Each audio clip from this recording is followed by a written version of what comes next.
Chapter 627. The king actually chose to wait, causing Ding Ding Wei's expression to change. Your Majesty, you can't do that. This is exactly what some people are trying to do. If there are no reinforcements coming from the front, it will be a big problem. Your Majesty, what we should do now isn't to send reinforcements. Instead, we should immediately send a peace envoy to contact the mercenaries. This is the only way to resolve this matter with the smallest price. A long delay may lead to trouble. Duan also called out. He looked very anxious, but only he knew how happy he was. He had already dug a hole for Ding Ding Wei, now he just had to wait 2 days to see the results. As for whether the king would agree to the peace talks now, he wasn't the one who would suffer a loss. Since the king wasn't anxious, why should he be anxious? The two prime ministers seemed to have the intention to quarrel again. Boromir immediately felt a headache coming on. He couldn't help but say in a slightly angry tone, all right. It's just 2 days later. Nothing major will happen. This matter is settled. Don't say anything else. The king was angry. Whether it was Ding Ding Wei or Dun, they knew when to stop. They just glared at each other and left the palace after saluting. Not long after the two of them left, the whole story began to spread. First, some of the important ministers knew about this matter. Soon, the commoners on the streets were also very clear about it. King Boromir didn't say anything about it. He even knew that the two prime ministers must have deliberately spread the news in order to undermine each other. It was better for him to remain uninvolved in this matter. This way, he would be able to seize the initiative. Even the king was prepared to watch the show, and so were the officials and commoners. Soon, they formed two factions and began to have an intense discussion about who would win. The combat strength of the mercenaries naturally became the main topic of discussion. Those who supported Duan would naturally say that the mercenaries were powerful, and that they were omnipotent. Those who supported Ding Ding Wei would naturally say that no matter how powerful the mercenaries were, they were too few in number. It was absolutely impossible for them to win a war against the three countries.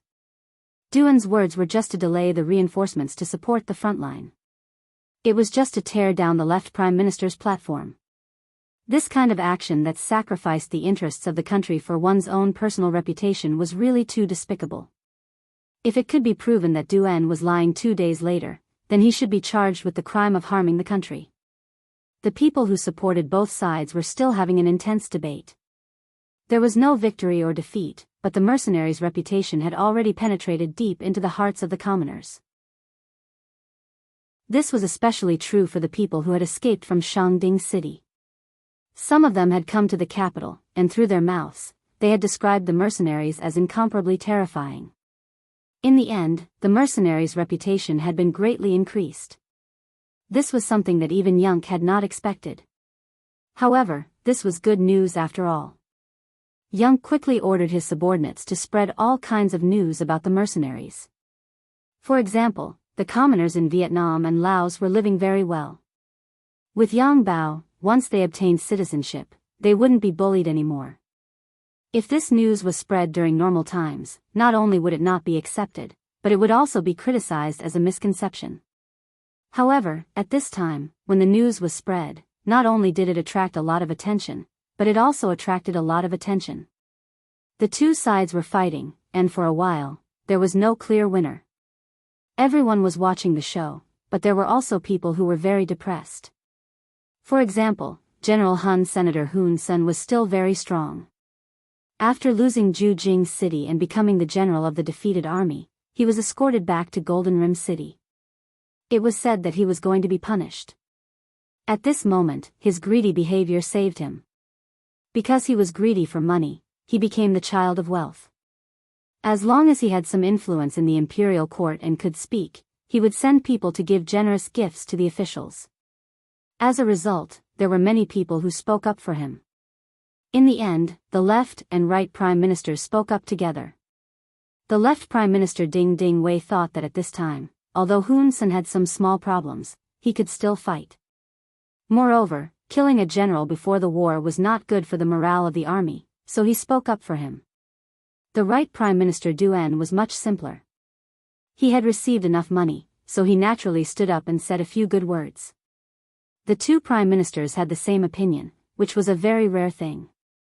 In the end, King Boromir decided to give Hun Sen a chance to perform meritorious deeds. He even gave him military power and told him to be prepared to support Su Wing City at any time.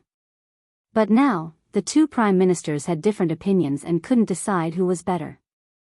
Instead, Hun Sen stopped supporting Su Wing City. He had no choice but to wait at home. But in his heart, he was cursing Duan. If it wasn't for the right prime minister, he would have been at the front line by now and could even turn the situation around to prove his ability. No matter how the atmosphere in the king's city changed, time didn't stop flowing because of this. It was still moving forward on schedule. After tonight, it would be 2 days tomorrow. It was time for the Golden Rim Dynasty's fast horse scouts to return. The results would be revealed tomorrow. Dwayne became a little nervous. After all, he didn't get the news through his own channels, so after thinking about it, he went to the backyard to look for Skylark because he couldn't sleep. At this time, Yun Kei was not asleep. He seemed to have known that Duan would come. He set up a simple tea shed in the small courtyard and specially prepared an extra chair. Mr. Yun knew that I would come. As soon as Duan appeared here and saw the furnishings, he was shocked. We will see the results tomorrow. Right, Prime Minister, it is inevitable that you will be impatient. Come over and have a cup of tea to calm your mind. Young had a smile on his face as he casually pointed to the chair opposite him. Duan also wanted to hear Yun Kei say that there was no problem with the information, so he simply sat down. But just as he sat down, after hearing Yun Kei's next sentence, he suddenly jumped up. Young chuckled and said, "Actually, the previous news was just to tease right Prime Minister. The mercenaries at the front line need time to take down Suwing City. They were afraid that you would send reinforcements and disrupt the plans of the Duke of Loyalty, so they made this plan." After hearing these words, Duan was frightened. He couldn't help but jump up. Then he angrily stared at Yun Kei, who was still sitting there and fiddling with the tea, and said, "Mr. Yun, don't make jokes at this time. Otherwise, people will die." This so-called death naturally meant that he would call the guards and servants of the mansion to kill Yun Kei in a fit of anger. Because if all of this was true, he would become a tool in the hands of others. He would lose face and delay the important matters of the country. If that was really the case, he would become a sinner of the Golden Border dynasty. Duan was really angry. He even had an impulse to kill someone. Yun Kei acted as if he didn't hear anything. After finishing the last procedure of making tea, he raised his head and looked at the angry Duan and said, "Right, Prime Minister, of course I was joking." Huh? Dwayne's expression changed when he heard this. He didn't even know which sentence was true and which was false. "Ha ha ha, right Prime Minister, isn't what I said just now what you suspected in your heart?" Yun Kei once again pointed to the chair opposite him, indicating that he could sit down. Then he casually said, "I just said what right Prime Minister was thinking. But this only represents what you think, not what I think. I still have the same words, the news is incomparably accurate. Otherwise, I wouldn't stay here and wait for the confrontation, right?" Yun Kei dared to stay in the mansion, which was already a clear proof. Unless he was playing a death game, otherwise, he wouldn't take such a risk. This sentence finally made Duan calm down a little. He sat down again. "Mr. Yun, is the news really true? You also know that the outside world is in chaos. If the news is not true, then this Prime Minister is really dead." "Of course it is true. I have already said this. Right Prime Minister, have you thought about it? Once the news comes tomorrow that proves you are right, what should we do next?" Yun Kei was waiting for Duan's arrival, not to dispel the other party's worries, but to prepare for the next layout. Duan didn't know this. He was now thinking about the problem raised by Yun Quebec. He really didn't think about it. First, it was because he couldn't confirm the accuracy of the news. Second, he wanted to see left Prime Minister Ding Dingwei make a fool of himself. As for other things, he didn't have time to think about it. But since Yun Ke asked this question, he must have thought about it. This time, Duan asked with an attitude of asking for advice. May I ask Mr. Yun, what should this Prime Minister do next? You don't have to do anything. Just say that you are sick because you were suspected this time and go back to the mansion to stay. Let the left Prime Minister and the others mess around outside. The higher they jump, the harder they will fall in the future. When the time is right Prime Minister will stand up and shout. That will be the best time to prove your ability. The smile on Yun Ke's face disappeared, replaced by a face of determination and decisiveness. Huh. Duan was also a very smart person. He immediately thought of something and said, Mr. Yun means to first give up the right to negotiate, and when those people can't reach an agreement, this Prime Minister will help to decide the overall situation? Yes. Yun Ke nodded with satisfaction. He praised the other party for being a smart person. Duane chuckled after hearing Skylark's praise. But then he frowned and said, but if someone else completes the negotiation with the mercenaries, then wouldn't this Prime Minister have nothing to do with it? Chapter 628. They won't be able to negotiate. The Duke of Loyalty has already sent me a message. Unless the right Prime Minister personally comes, it's useless for anyone to negotiate.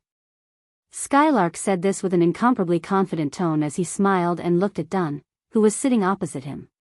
Oh. Then I thank the Duke of Loyalty for your praise.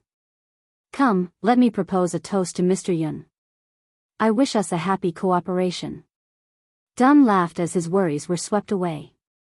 However, he did not know that the reason Yunk said so much to him and the reason why Yang Chendong wanted him to negotiate was because he wanted more benefits. As for what benefits he could get, he would know in the next few days. Dun left Yunk's courtyard with satisfaction and went back to his room to sleep. When he opened his eyes again, the sky was already bright. While he was having breakfast, the butler suddenly came to report that the scouts he had sent to Ava and Siam had returned. They were now part of the royal palace. At the same time, they brought with them a huge piece of news, which was that the armies of the two countries had been defeated. They were mercilessly blocked outside the gates of Laos by the mercenaries, unable to enter at all. In other words, the information provided by Yunk was extremely accurate. This time, Dun had made the right bet. Ha ha ha. Listening to the information provided by the butler, Duane grinned widely. Everything was as Skylark had said. Now, he needed to rest according to the plan. Thus, he told the housekeeper, spread the news outside. Say that this Prime Minister has fallen ill due to mental exhaustion. It's not convenient for him to see any guests. The butler was puzzled. This time, his master had one. Shouldn't it be time for him to shine in the court? Why did he have to stay at home and not come out? However, he was only a butler and could not understand his master's thoughts. After seeing the stern look in Dun's eyes, he immediately agreed and left to spread the news. At this time, the palace was already in a mess. The scouts had just returned and brought news from the front lines. The Ava and Siam armies planned to surround Wei to rescue Zhao and attack Laos while it was empty had failed. Not only that, but the Siamese army had also suffered heavy losses. They had lost 3 rounds in a row, and their rations had been destroyed. As soon as Boromir heard the news, he knew that things were going south. Fortunately, he didn't send any reinforcements to the front lines, which meant that he didn't reveal his intention to fight to the death with the mercenaries. As such, there was still a chance for both sides to negotiate. Left Prime Minister Ding Dingwei stood there with his head lowered. There were many other officials standing in the hall. However, they all seemed to intentionally or unintentionally maintain a certain distance from him. It could be seen that this time, he had miscalculated and lost to Right Minister Duan. According to the previous agreement, he would have to give up the position of Prime Minister and retire. If that was the case, who would put a person without power and influence in their eyes? There was no need to talk about respect.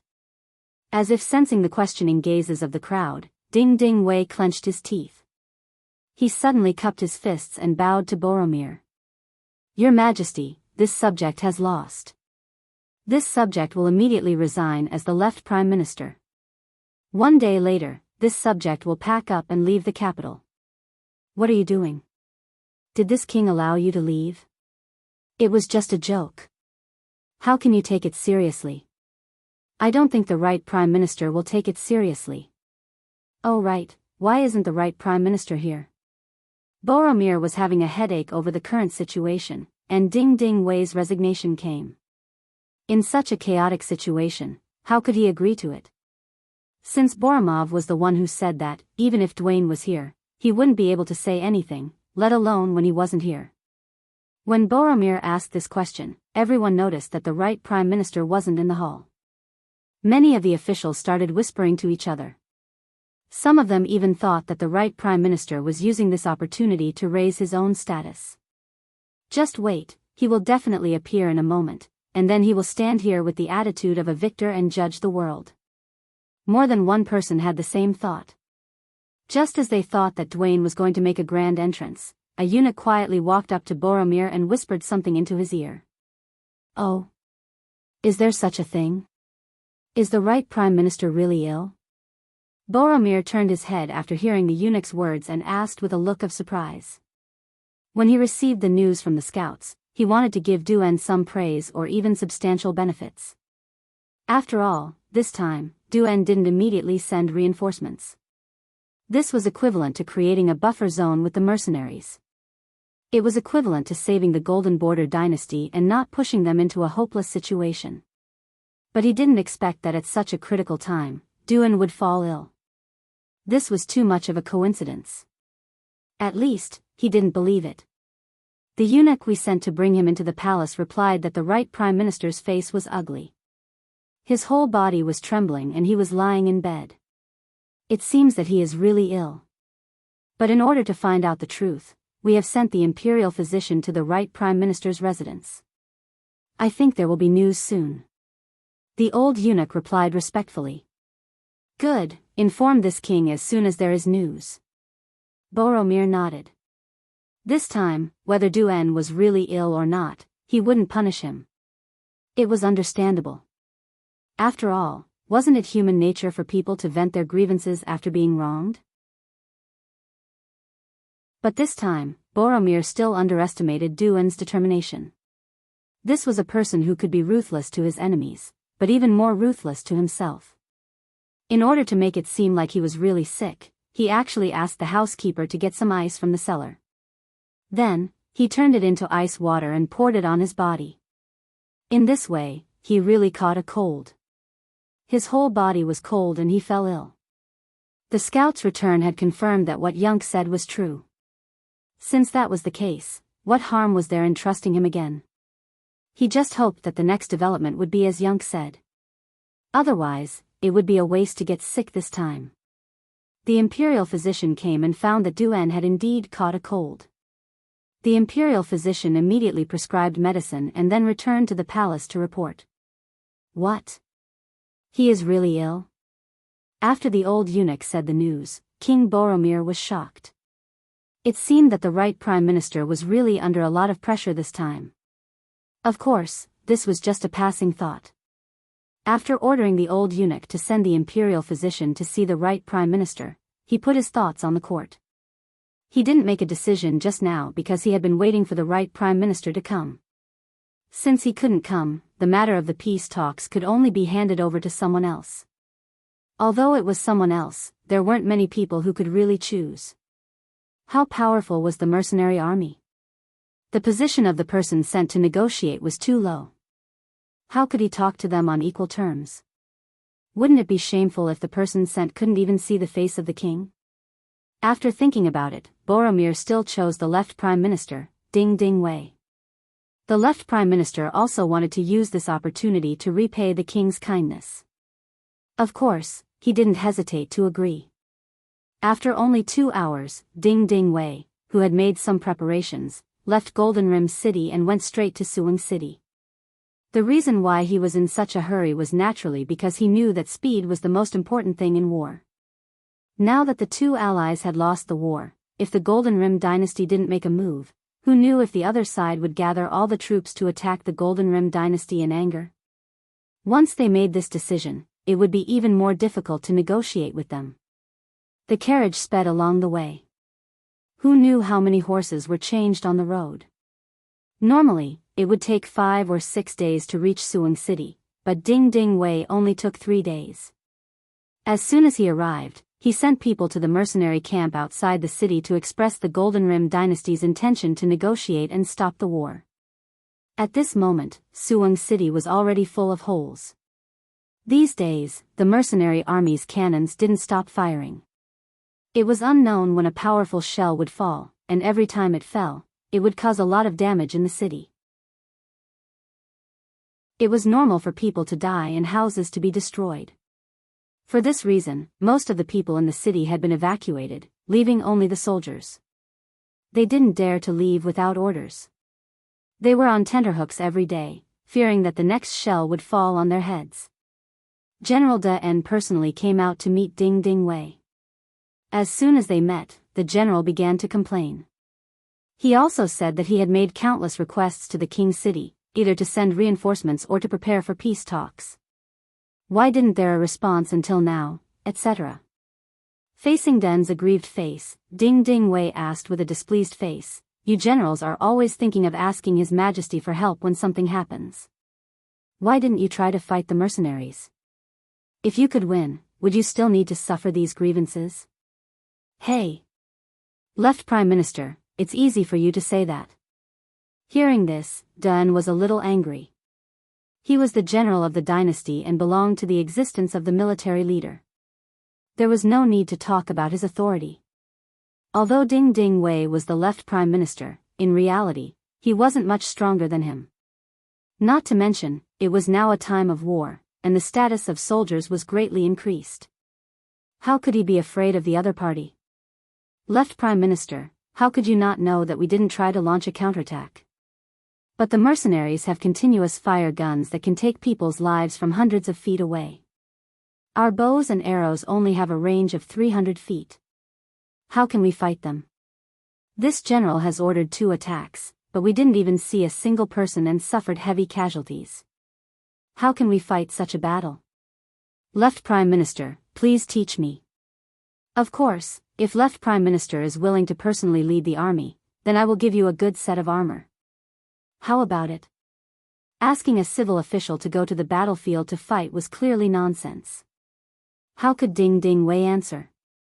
He coldly snorted and said, "Fine, since the army can't win, then let us civil officials negotiate with our mouths."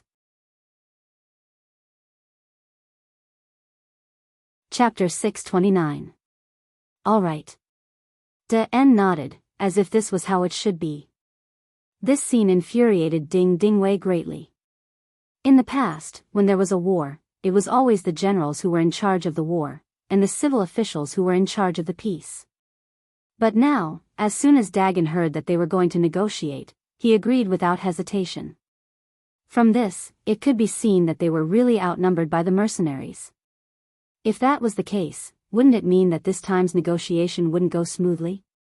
Now, he just hoped that the other party would not ask for too much. Ding Ding Wei was destined to be disappointed. Although the mercenaries quickly gave an answer and welcomed them to the peace talks, when Ding Ding Wei went to the mercenary camp the next day, he didn't see the famous Duke of Loyalty from the Great Ming Dynasty, but only 2 regimental political commissars. He knew that the peace talks this time wouldn't go so smoothly. He couldn't even see the main characters, which was a bad sign. The people who met Ding Ding Wei were the political commissar of the 2nd Regiment, Kong Jia, and the political commissar of the 3rd Regiment, Chen Bo.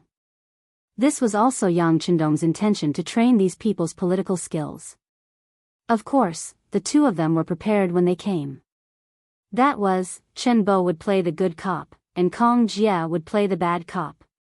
When the red and white figures first met with Ding Ding Wei, they opened their mouths wide and proposed conditions that Ding Ding Wei could not accept. According to the 2 political commissars, the war could be stopped, but the Phnom Penh dynasty had to submit to the Duke of Loyalty.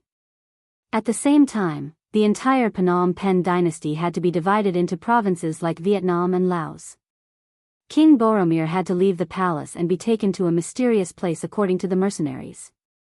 He would be put under house arrest for the rest of his life. The other ministers would have to hand over half of their property to protect themselves and so on. These were completely overbearing terms. One could imagine how dark Ding Dingwei's face would be when he heard this. Then, he laughed out of anger. What's the difference between your demands and occupying the Phnom Penh dynasty by force? Of course there is. If we were to attack, a minister like you wouldn't be able to save your life just by handing over half of your wealth. Chen Bo, who was in charge of playing the bad guy, said without hesitation. Are you so confident that you can take down our gilded border dynasty? Don't you know that even a rabbit will bite when it's cornered? When we are both injured, Siam and Awa will join forces to attack. I'm afraid you will have to pay a heavy price. Ding Dingwei said in a threatening tone. He didn't believe that the mercenaries would be so bold as to not care about other countries. If that was the case, they wouldn't have just surrounded Su Wing City. They would have directly attacked it. At this point, Chen Bo suddenly thought of something and said, "Oh right, the reason why you came here must be because you heard the news that we defeated the Siamese and Ava army. Yes, if you were willing to negotiate before this, we would still be able to do so. But now, either you surrender or wait for my mercenaries to blast your heart with their guns." Is this the opinion of the loyal duke? After feeling Chen Bo's tough attitude, Ding Dingwei knew that there would be no result if he continued to talk to this person, so he wanted to see the higher-ups. Perhaps it was easy to meet the King of Hell, but difficult to deal with the little demons. This is not the opinion of the loyal duke, but the opinion of most of our military generals. Chen Bo turned his head and said with a very arrogant look. Just like that, the first meeting ended without any results. Just as Ding Dingwei returned to Su Wing City with a belly full of anger, a few cannonballs suddenly flew over his head. One of them even landed not far from his team. He didn't know if it was a random shot or if it was done on purpose to give him a show of strength. The bombardment continued. There was no fixed time, no fixed location, and no fixed number of shells. It seemed that everything depended on the mood of the mercenaries. When he was in a good mood, he would only fire once every half a day. When he was in a bad mood, he would fire a few times, causing the people in the city to panic. Even the morale in the barracks was declining day by day. If General Dagon had not sent an inspection team to keep watch at the rear, there would have been many deserters. The atmosphere in the city became more and more serious, and the pressure on Ding Dingwei also increased. He went to the mercenary camp for 3 days in a row. One of the negotiators, Chen Bo, didn't treat him well. Although there was another negotiator, Kong Jia, who constantly adjusted the atmosphere in the middle, the negotiations didn't break down.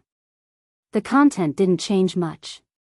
Ding Dingwei had no choice but to write the situation in a memorial and send it back to the capital, Phnom Penh City. When the news reached the capital, King Boromir couldn't sit still. If the mercenaries were determined to take down Phnom Penh like how they took down Jiaoji and Lansang, then what could they use to stop them? Yes, they still had an army of more than 300,000 soldiers. If they fought, they would be able to cause a certain amount of damage to the mercenaries, or even severely injure them. This gave the two allied countries a chance to fight back. But in this way, Phnom Penh was destined to be turned into a sieve, or even destroyed. In this case, what benefits did it have to do with them? What should they do?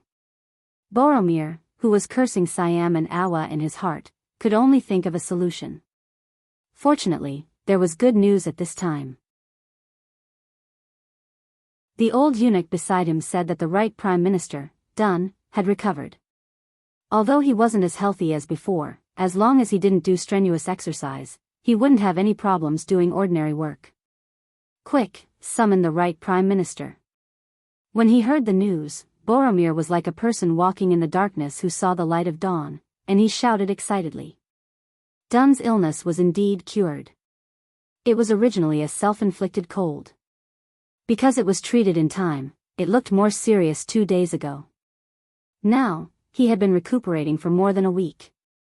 Naturally, he was fine. Of course, Dun was able to recover so quickly thanks to Yun Kei's help. Mr. Yun said that it was time for him to come back, and it was also time for him to make a contribution. With the left Prime Minister, Ding Ding Wei, it would be very advantageous for Dun to take over the negotiations, especially in terms of conditions. The facts had proven that Yun Kei's words could be trusted. Of course, Dun had to stand up. At this time, he could be said to be in high spirits. Even when he followed the eunuch into the palace, he was still arrogant and confident. As Yun Kei said, the left Prime Minister hit a wall in the front line. The king didn't really want to fight with the mercenaries, and the negotiation force would become the mainstream. Naturally, it was time for him to perform. Because Yun Kei said that in the entire Golden Border dynasty, only he could handle the negotiation. Of course, in return, this time, he had to fight for a certain amount of rights for the mercenaries. For this reason, Dun basically agreed without hesitation. Perhaps others would think that he was betraying his country's rights, but only he knew that if he didn't, there would be someone else to take over this position. Not to mention, if he could protect the Golden Border dynasty at this time, it would be a great achievement. Not to mention, he could also attack the left Prime Minister, Ding Ding Wei. This had always been his wish. Since he could make His Majesty happy, make the mercenaries happy, and make himself happy, why not do such a thing? Dun walked into the side hall and saw King Boromir sitting high above. He saw that the king's eyes lit up, and then his face was full of smiles. The right Prime Minister is here. This king's heart is at ease. Come, give the Prime Minister a seat. Giving a seat was a very high courtesy, and something like this had never happened before. Just this action alone could prove a lot of things. At this time, Dun's heart was at ease. After more than 2 hours, Dun walked out of the palace with a satisfied face. Boromir had approved that he would replace the left Prime Minister, Ding Ding Wei, to negotiate with the mercenaries in Su Wang.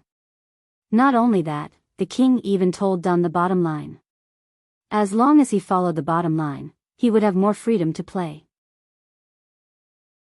Early the next morning, Dun set off from Golden Border City and went straight to Su Wang City. The Foreign Affairs Director of the Security Bureau, Yun Kei, was also with the convoy. With Dun's departure to the front line, his task was equivalent to more than 80% completed. The next step was to finalize some of the details of the negotiation. In fact, after Dun returned to his residence yesterday, he had an in-depth communication with Yun Kei about the negotiation. In this regard, Yun Kei had already been authorized by Yang Chendong, and his decision was the mercenaries' decision. Finally, after a sincere communication, the final plan of the negotiation was finalized. That was, the Golden Border dynasty made the following concessions. First, General Hun Sen publicly apologized to the Solingen family of Laos and compensated them with a total of 300,000 silver taels. In fact, the Solingen family's loss was only 170,000 silver taels. Second, the Golden Border dynasty would compensate the mercenaries with 1.5 million silver taels, which would be used as military funds for the mercenaries, and 500,000 tons of copper and iron. Third, cede Shangding City and all the territories north of the city to Laos. The mercenaries would withdraw to the north of Shangding City and would not infringe on the interests of the Golden Border dynasty without any reason. Fourth, the two sides would exchange business, each had its own independent sovereignty, and could station diplomatic missions to ensure a friendly relationship for generations. Once one side was attacked by others for no reason, the other side was obliged to send troops to help. That was to say, after these events, the Golden Border dynasty and Laos had formed a military alliance. Of course, the agreement was written that once a war broke out, the troops would be sent, but the number would depend on the mood. There was no specific number. In a way, it was not a breach of the contract to send only one person.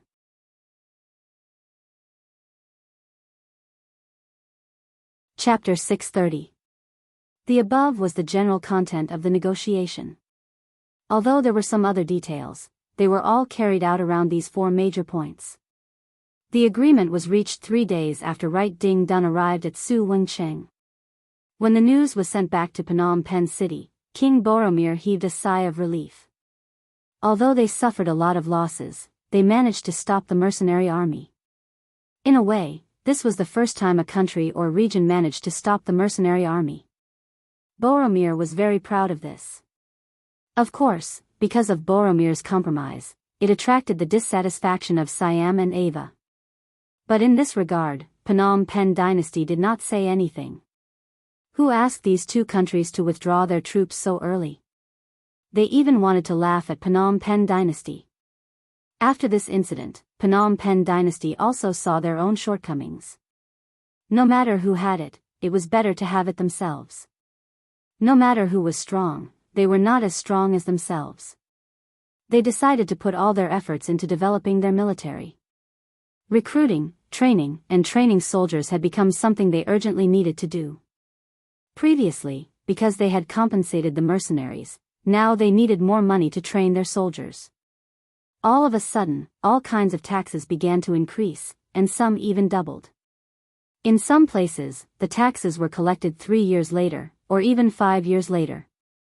Because of this, the people were complaining, and the order of the country began to fall into chaos. The matter of Phnom Penh dynasty was finally resolved temporarily. The mercenary army also began to withdraw. When the news was sent back to Vientiane City, the capital of Laos, many people were shocked. In the eyes of the nobles, this time the mercenary army and the Phnom Penh army would definitely suffer losses. In this way, their opportunity had appeared. When the time came, once Siam and Ava sent troops again, Laos would definitely not want to be trapped internally and externally. Their status would rise, and their authority would increase. Wouldn't this bring them benefits?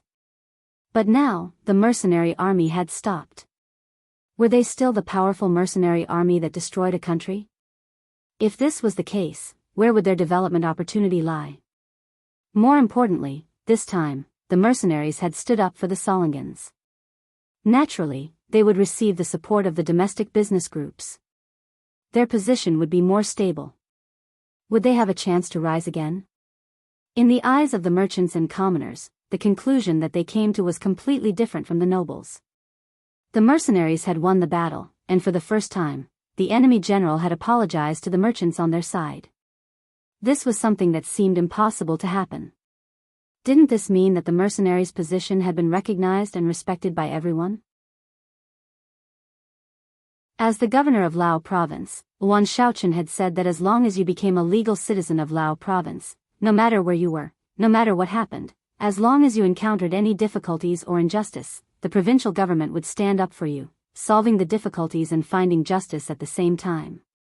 Naturally, many people scoffed at this. Most of them were merchants. They were not as ignorant as ordinary people. They had traveled extensively for many years and had been to countless places.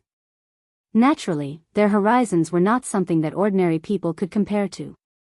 It was precisely because they had seen too many things that they did not believe that anyone could make decisions for them. Although they were very rich, their social status was not high. In the eyes of others, they were full of the stench of money. When it came to the degree of real respect, they were often inferior to some ordinary people. Soldiers, farmers, workers, and merchants. Merchants were ranked last. The general trend was like this. Why should they believe that the Lao provincial government would really protect their rights? Although they had paid a lot of business taxes. Now, no one dared to say such a thing. What happened to the Solingans had proven everything.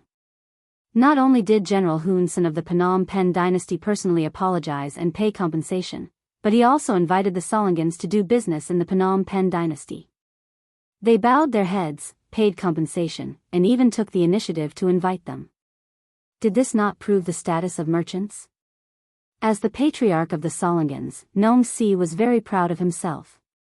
He was actively preparing goods to go to the Phnom Penh dynasty in person. After all, with the mercenaries as their backing, it could be imagined that the Phnom Penh dynasty would never dare to play any tricks. Did they really want to fight another war and pay compensation again?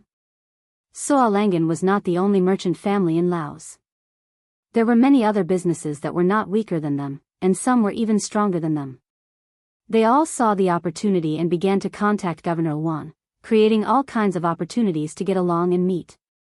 Some of the big families even found the youngest and most beautiful girls in their families and gave them to Wuxia Xianxia as concubines in order to strengthen the relationship between the two sides. After Yang Qindong heard about this matter, he even gave instructions that if Wuxia Xianxia was willing, he could marry a few high-quality foreign women as concubines. Because he did not forget the expectations Luan Shaoqi and Zhou Hua had for this son when he left Crimson City. One of the most important things was the important matter of marrying a wife and having children. Even Luan Xiaoyu had mentioned it twice in front of him for the first time, showing the importance the Luan family placed on this matter. Of course, according to Yang Qindong's intentions, he could take a woman from another race as a concubine, but it was impossible for him to take her as a wife. It had to be a Han woman in order to ensure the purity of his bloodline. He did not want the country that his generation had worked so hard to build to be swallowed up by their children with foreign bloodline. In fact, not only did Yang Qindong have such requirements for Luan Shaoqin, but also for all the senior cadres and senior officers. When you reach a certain age, you can marry a high-quality woman from outside the clan as your concubine, but you absolutely cannot let her become your wife. If anyone dares to do so and is found out, then I'm sorry, but everything you have now will become zero. You will also be removed from the cadre and become an ordinary citizen, vanishing into the crowd.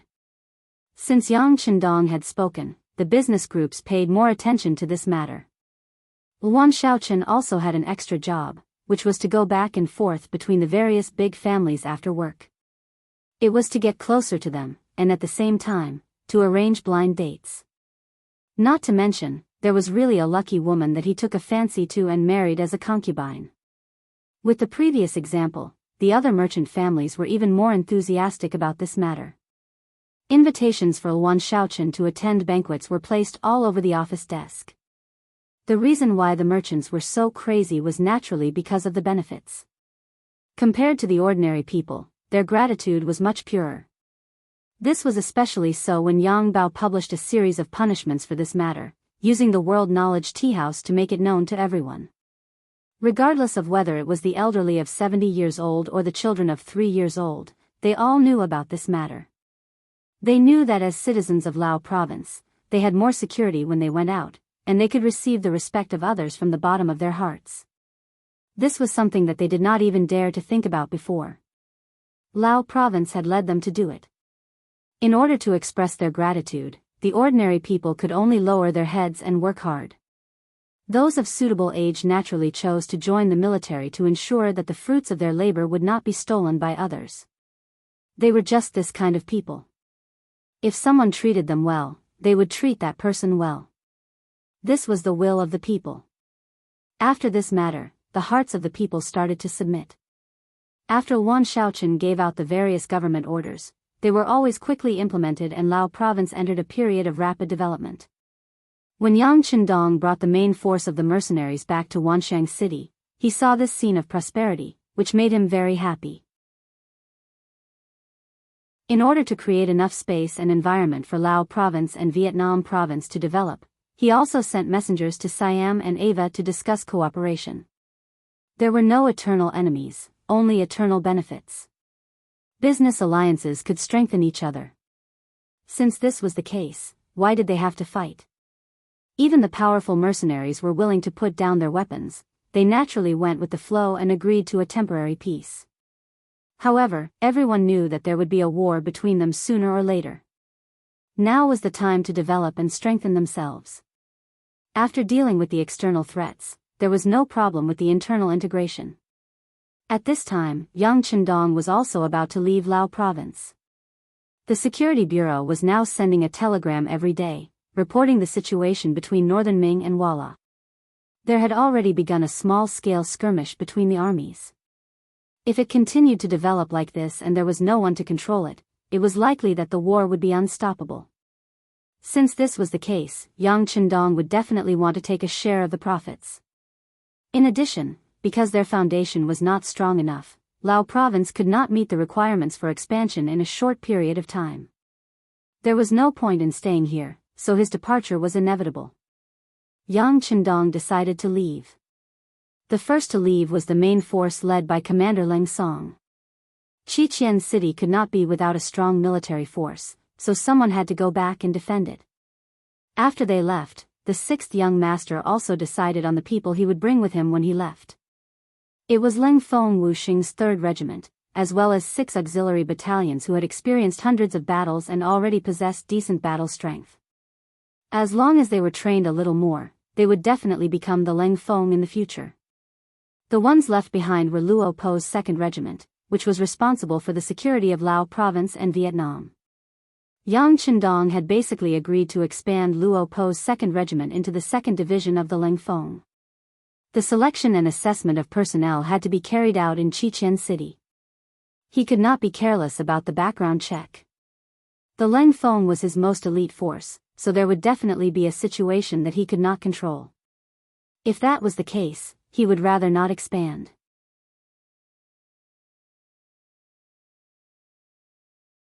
Chapter 631. Luo Pa naturally agreed with this point. He fully supported the 6th young master's suggestion and expressed that there was no need to rush the expansion. He would do it steadily and make sure that every cold front that came would be a cold front. The strength of the elites would not decrease, but would only increase. Yang Chendong was not worried about Luo Pa. This person was able to stand out from the other officers and become the next regiment commander after Leng Song. Now that he had the qualifications, no one would say anything about him becoming the 2nd Division commander. After arranging this matter, it was time to leave. Before leaving, Yang Chendong had a long talk with Luan Shaochen. He put forward some very useful suggestions for the future development of Laos. After that, he waved his hand and left Vientiane with nearly 4,000 mercenaries. He went to Yunnan Province by land and met with Song Zhe, the governor of Yunnan Province. After giving Song Zhe his approval and support, he boarded the ship at the harbor outside Sui City in Yunnan Province and headed north along the sea. After nearly a year, Yang Chendong finally returned to the north of Great Ming Dynasty after stirring up trouble in the south. Overall, this trip to the south had been very fruitful.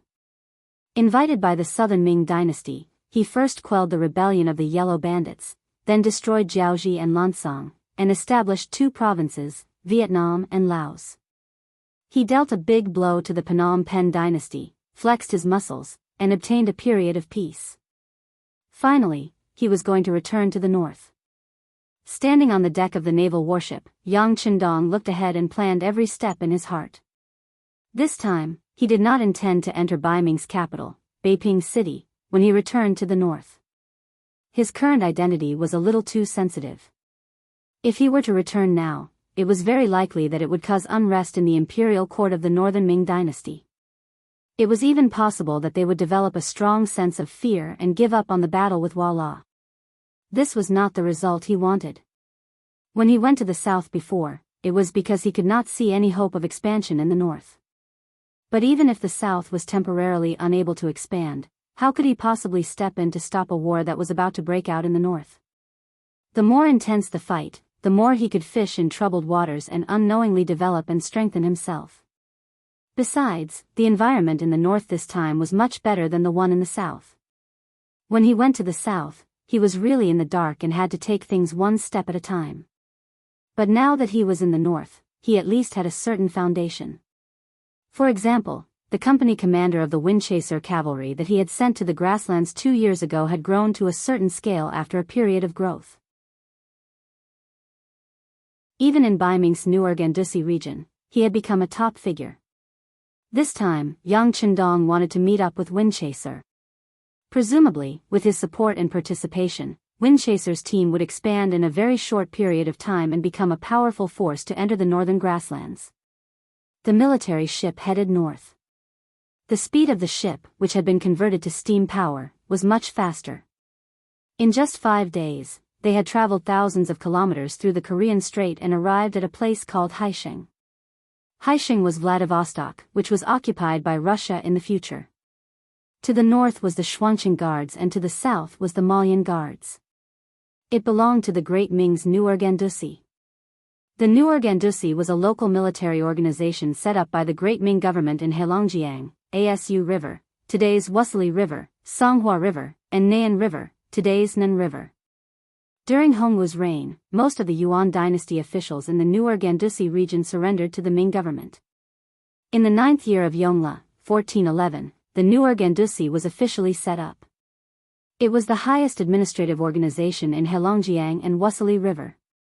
The main officials of the Gandusi were transferred officials and later became hereditary officials. The Mongols, Jurchens, Jalimi, Qi, Dor, and other races all made a living by hunting and fishing. The Ming dynasty government also appointed the leaders of the various races to take charge of the various places and gave them seals. They followed their customs and gave them tributes from time to time. The tributes included gerfalcon, mink fur, horses, and other local products, which was similar to the inland taxes. The newer Gandusi was set up in Newer Gandusi on the east bank of the Heilongjiang River. It was roughly 200 kilometers away from the Heilongjiang mouth. The officials and troops that were sent to the newer Gandusi were all here. There were over 400 guards and troops stationed there. The area was east of the sea, northeast included Sakhalin Island, west of the Wonan River, Yinan River, south of the Tumun River, and north of the Xing and mountains. It could be said that this was a place where good and bad mixed together. Because of the diversity of the ethnic groups, it was very difficult to manage this place. There were even some areas that were constantly in war. Various ethnic groups and even some ambitious people wanted to expand their own forces here. In such a natural environment, Zhui Feng continued to develop and grow. When he first came here under Yang Chendong's orders, he was only a squad leader. Including himself, he only had 10 brothers. After such a long time, his team continued to grow, and now it had the scale of a regiment, with 3 battalions and a regiment under its command. Zhui Feng had also been given the position of regiment commander. Huh, you became a regiment commander just like that? I hope you won't disappoint me. With a smile on his face, Yang Chendong thought of the matter mentioned in the Security Bureau report. The warship docked at the sea town. Before it reached the shore, it could see a black mass of cavalry approaching. From afar, there were at least 1,000 people. Prepare for battle. The third leader, Wu Sheng, shouted out reflexively. The 500 to 600 Leng Feng members and the guards on the ship quickly took out their guns and looked for a suitable position, adjusting the angle of the muzzle. It's fine. Yang Chendong was very satisfied with the performance of the Leng Feng. Then, he waved his hand nonchalantly and looked ahead. This shouldn't be an enemy. As if to prove this statement, as soon as the voice fell, a large 5-starred red flag appeared in the middle of the cavalry. Naturally, the cold vanguard soldiers were no stranger to this flag. When they were on the sea with the Navy, they often used this flag. 3rd Regiment Commander, take a company of soldiers and check it out. Be careful. After Wu Xing saw the red flag, he put away his gun, but his eyes were still cautious. Who knows if the enemy stole a 5-starred red flag to confuse him? After the 3rd Regiment Commander Chang Chunyang received the order, he took a company of Leng Feng to the shore and approached the cavalry. Through the binoculars, he saw that they said something, and then a small group of cavalry followed behind Chang Chunyang and approached the shore. Ha ha ha. With the existence of that qi in his heart, Yang Chendong's eyesight had reached an unimaginable level. When he was still 100 meters away, he laughed heartily. He had already recognized that the leader of the cavalry was Zhui Feng. It was indeed Zhui Feng's cavalry regiment. He came to Sea Town first after receiving the information from the Security Bureau. Not only that, but he also made the decision to ask the people here to leave. He even sent a military officer to patrol the surrounding 20 miles. In his opinion, the 6th young master's arrival should be a secret. He probably didn't want more people to know about it, so naturally, this matter couldn't be leaked. After asking the people nearby to leave, Zhui Feng began to wait for the 6th young master to appear. In his heart, the 6th young master was his life's benefactor. In the past, he didn't have enough to eat or wear. He didn't even know where he would live the next day, whether he could still fill his stomach, or whether he could still persevere and survive. But after meeting Yang Chendong, everything changed. Not only did he not have to worry about eating and wearing clothes, he also learned how to read and read. He knew that people didn't only live to fill their stomachs, but also to have more pursuits. Ever since he was born, he had been raising horses for those old masters. Zhui Feng's greatest pursuit in life was to have his own home one day, to be able to shelter him from the wind and rain, to have his own wife and children, to complete the family line, and to have a horse that belonged to him. It didn't have to be tall and handsome, but he would definitely take good care of it. Every day, he would use water to wash the horse very clean. Occasionally, when he had nothing to do, he could ride the horse for a walk. That was already very happy.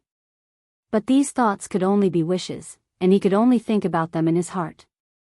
If he didn't even have enough to eat, how could he talk about raising his wife and children? And all of this changed because of Yang Chendong. All of his wishes were quickly realized. Following this, Zhui Feng's life ideals also changed. It turned out that he could also create some achievements.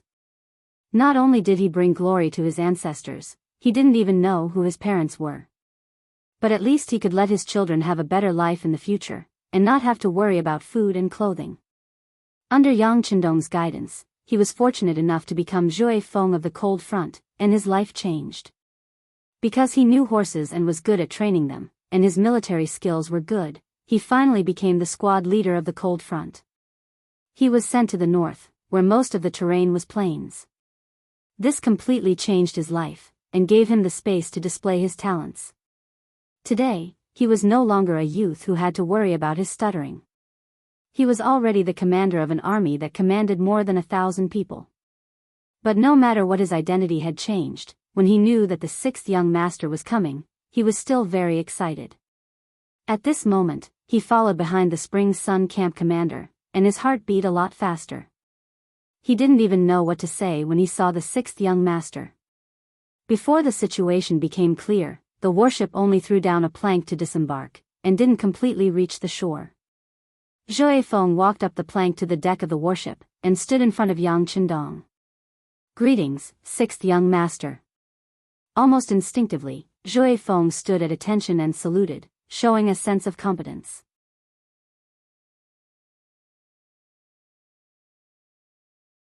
Chapter 632. Not bad. It's a bit darker, but it looks more sturdy. Raising his right hand, Yang Chendong smashed Zhui Feng's right chest. This had become Yang Chendong's signature move. Even though everyone who was hit would feel a burning pain in their chest, no one complained about it. Because they knew that this was the sixth young master's way of showing intimacy with them. What, other people didn't even have the right to be hit like this? Zhui Feng, who was praised, chuckled and revealed a silly smile. Then he thought of something and turned around to introduce the people behind him. "Sixth young master, this is 1st Battalion Commander Deng Yu, 2nd Battalion Commander Gao Danhua and 3rd Battalion Commander Ma Xiangshan." Deng Yu and Gao Danhua were originally soldiers of Cold Front. The sixth young master definitely has an impression of them. It's just that this Ma Xiangshan joined later. However, this person's horsemanship is extremely good and his riding skills are also very good.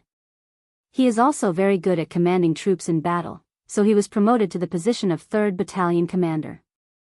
Of course, the appointment of the 3 battalion commanders still needs to be approved by the 6th young master, the military, and the political department. Zhui Feng had indeed been trained. At least he knew that there were things that he couldn't decide. He needed to request approval from his superiors. Not bad. Deng Yu and Gao Danhua, your performance was also very good. As for your appointment, I can give you an answer now. It's approved. Yang Chendong had a smile on his face. These 3 people were the first 10 people to be sent here. Their backgrounds had already been investigated when they were in Crimson City. There would not be any problems, so he could directly appoint them. As for this Ma Xiangshan, he didn't know him. So he still had to follow the procedures. He couldn't casually make an exception. Deng Yu and Gao Danhua, who were called out, were naturally excited. This was an appointment approved by the 6th young master. Their identities and positions were stable. Ma Xiangshan, who wasn't called out, had an ugly expression. Then he made a shocking move. "Sixth young master, I want to challenge you to a duel on horseback. Do you dare?" The words were shouted by Ma Xiangshan. Perhaps it was because he felt wronged and wanted to vent. However, he pointed the spearhead at Yang Chendong, which was something that no one could tolerate. "How dare you? Kneel and accept your fate. Take him down." More than one person shouted. Then, one person after another jumped out. Among them were the officers of the 3rd Regiment of the 1st Division, as well as the captains and members of the 1st and 2nd Guard squads. Even Hu Mang couldn't help but shout at this moment. Then, he wanted to take down this arrogant person. But before he could make a move, Beta Persei had already taken a step forward and threw a punch forward. Beta Persei was the eldest of the 5 Yang family members, and his position and power were second only to Tiger's man. His mission was to ensure the absolute safety of the 6th young master. Now that someone dared to speak rudely in front of him, he wouldn't be polite and threw a punch forward. The punch was so fast that many people didn't see what happened. The punch had already broken through the air and arrived in front of Ma Xiangshan. Unlike the others, when Ma Xiangshan shouted that sentence, he thought of all kinds of possibilities, so he was prepared. Because of this, when Beta Persei's punch came, he quickly dodged to the side. Then, with his agility, he really dodged the punch. Beta Persei wasn't surprised that his punch missed. If a person who dared to shout in front of the young master didn't have any strength, he would look down on him. But it didn't matter that he dodged the punch. He suddenly swung his right arm to the right, and the punch turned into a swing punch. The momentum was so fast and fierce that even Ma Xiangshan didn't expect it. Bang! After the punch, Ma Xiangshan flew out and flew to the deck 3 meters away. He fell to the ground with a bang. Just from the way he landed on the ground, one could tell how powerful that punch was. "Take him down." Tiger's mane quickly responded. With the order, a team of guards, Ba Daojiang and Peng Yu, grabbed Ma Xiangshan, who fell to the ground, and then stood him up. They looked at him with a murderous look. It seemed that as long as the 6th young master gave the order, the two of them would chop him up and throw him into the sea to feed the fish. Ma Xiangshan, who was restrained, first took a deep breath. After feeling the pain in his chest and not leaving any internal injuries, his eyes fell on Yang Chendong. He then said with a provocative look, "What? You don't dare? You really don't know how to write the word death." Tiger's mane saw Ma Xiangshan provoking the young master again and again. He was already furious and threw a punch at Ma Xiangshan's lower abdomen. Bang! Ba Daojiang and Peng Yu held Ma Xiangshan tightly. The punch was solid. Ma Xiangshan's body shrank into a ball. He opened his mouth and breathed heavily. Obviously, the punch was so heavy that he couldn't speak. Windchaser, Deng Yu, and Gao Danhua, who were standing opposite, were so scared that they couldn't speak. Usually, Ma Xiangshan was very low-key and didn't talk much. He was very calm. How could he become so easily angered at this moment? He actually challenged the authority of the 6th young master again and again. Did he really want to die? Among the three, Windchaser was the most difficult. He naturally respected the 6th young master, but at the same time, he also appreciated Ma Xiangshan. He was a native here. Not only was he familiar with the terrain and environment, but he also had Zhang Yuqi to command the battle. Every time, he would lead the charge. It could be said that he was both a brave and a wise general. Such a person was rare. Even Deng Yu and Gao Danhua couldn't compare to him. And now, this person destroyed his own future just because he challenged the 6th young master. He felt that it was a pity. Of course, he didn't dare to say anything. He was very clear about his identity. He also knew that the authority of the 6th young master wasn't something that others could casually question. No one spoke. On the deck, there was only the sound of Ma Xiangshan constantly retching and Leng Feng glaring at him with murderous gazes. Perhaps in some people's eyes, Ma Xiangshan was already a dead man. They were only waiting for the 6th young master to give the order and hand him over to them. Then, they would use all kinds of methods to make this person regret having a tongue and regret being able to speak. You want to challenge me? While everyone was waiting, Yang Chendong finally spoke. But it wasn't a condemnation. It was a question. Ma Xiangshan's physique was really good. Even though he was punched 3 times, the pain still persisted. It wouldn't go away for a few days, but he had already recovered his basic ability to speak. With the lesson just now, he didn't dare to challenge Yang Chendong. Fortunately, he had already achieved his goal, so he nodded after hearing this question. Well, you are very courageous. Since it's like this, I will agree. How about this, seeing that you're injured, I'll give you 3 days to recuperate. After 3 days, we'll see who's the winner. Yang Chendong nodded lightly and actually agreed to the other party's challenge. This result naturally surprised everyone. Tiger's Mane and Beta Persei bluntly said, Young master, you have a body of gold. How can you take such a risk? Yes, 6th young master, Ma Xiangshan must have taken the wrong medicine. Don't take his words to heart. Wind Chaser and the others also quickly persuaded. Well, I have made up my mind. It's settled. By the way, in these 3 days, no one is allowed to find trouble with Ma Xiangshan. This young master wants a fair competition. Is that clear? Clear. Tiger's Mane and the others said reluctantly. But there was no other way. In their eyes, Yang Chendong's words were an imperial edict. No one dared to disobey. Ma Xiangshan was the first to get off the boat. He really needed to heal. The 3 punches just now were heavier than the previous one. It had seriously affected his movements. When Ma Xiangshan left, Wind Chaser immediately knelt down and asked for forgiveness. 6th young master, it's all my fault for not teaching him well. Please punish me. That's right. Your soldiers are indeed too arrogant. That's not good. I'll punish you with half a year's salary and find a good horse for this young master. That shouldn't be a problem, right? Yang Chendong naturally didn't like to see subordinates offending their superiors. But Ma Xiangshan's matter was an exception. He had just arrived and only a few people in this cavalry regiment were familiar with him. The others were probably not familiar with him.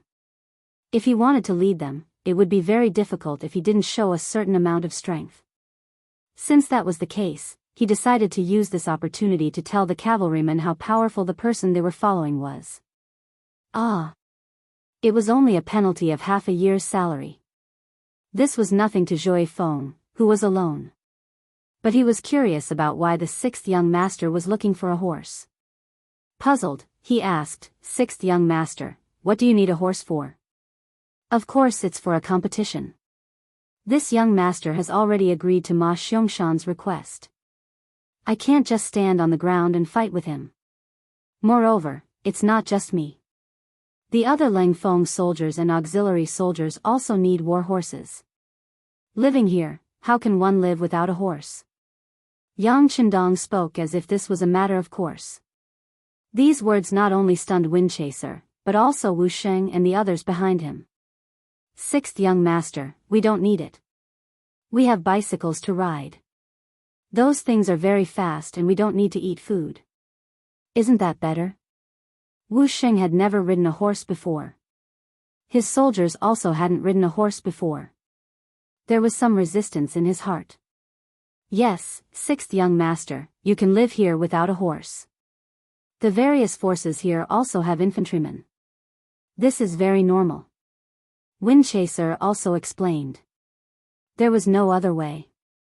He didn't know about this before, so he didn't prepare so many horses. This was a hole for nearly 4,000 war horses. How could it be solved so easily?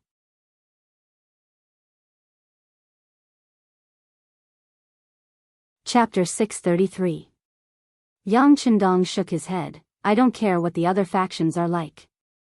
Our cold front will either not do anything or be the strongest. It is a must for everyone to have their own warhorse. In the future, everyone should have at least 2 or more. Yang Chendong did not mention the matter of the bicycle. Although it did not require food, if it was used for a long period of time, it would inevitably have all sorts of problems. They were so far away from Crimson City that if a problem occurred, it would be impossible to fix it. Not to mention, riding a bicycle required a lot of stamina. It was fine to use it for a short period of time, but it was not as convenient as riding a horse. Yang Chendong's words were in order. Since he had made a decision, the others could only follow his orders. Fortunately, although Windchaser didn't have many warhorses, he still had some. Coincidentally, there was a wild horse in their stable. No one could tame it. Even Windchaser took a long time to cultivate his feelings for it. Only then could he get close to it without being rejected.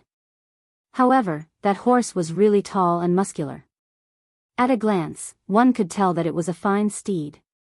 If it became Yang Chendong's mount, it wouldn't be a loss of face.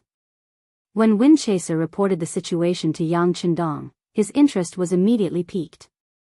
Oh, there's a warhorse like that? Come, let's go take a look.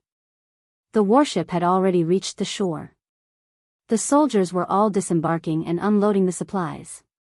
With everything in order, most of the officers had nothing to do. Everyone followed the sixth young master to the stable. The stable did not have a fixed location. Usually, wherever the main army was, it would be built there. Right now, Windchaser's main forces were all around Sea Town, so the stable was in the middle of the town. After disembarking from the ship, they arrived at the stable after traveling for 4 li. From afar, the pure white wild horse was so eye-catching. Just looking at it from afar, Yang Chendong fell in love with it. In his previous life, Yang Dong was an absolute soldier king. No matter if it was flying, running in the water, or walking on land, there was nothing he could not understand. However, he did not know much about warhorses. Other than sometimes riding a horse in the racecourse to adapt to various roles in order to complete missions, he didn't have much contact with it. But what kind of horse was that? It had been trained and was very docile, unlike the horse in front of him. Before he even got close to him, he saw it constantly snorting, as if it was trying to keep people away. At the same time, its 4 hooves were constantly moving, as if it would give a kick to anyone who stepped forward. Good horse. Although he didn't know much about horses, this didn't stop Yang Chendong from liking it. He couldn't help but be eager to try. Sixth young master, please wait a moment. I'll put the saddle on him. Windchaser sucked in a breath of cold air. He could see the desire to conquer in the sixth young master's eyes, but this horse was really not easy to tame. He had raised the horse since he was young, but after so many days, he could only get close to it. Usually, he had to personally deliver the horse feed for this horse. It didn't care about other people's food. It was very arrogant. Yang Chendong didn't speak. He focused all his attention on the white horse.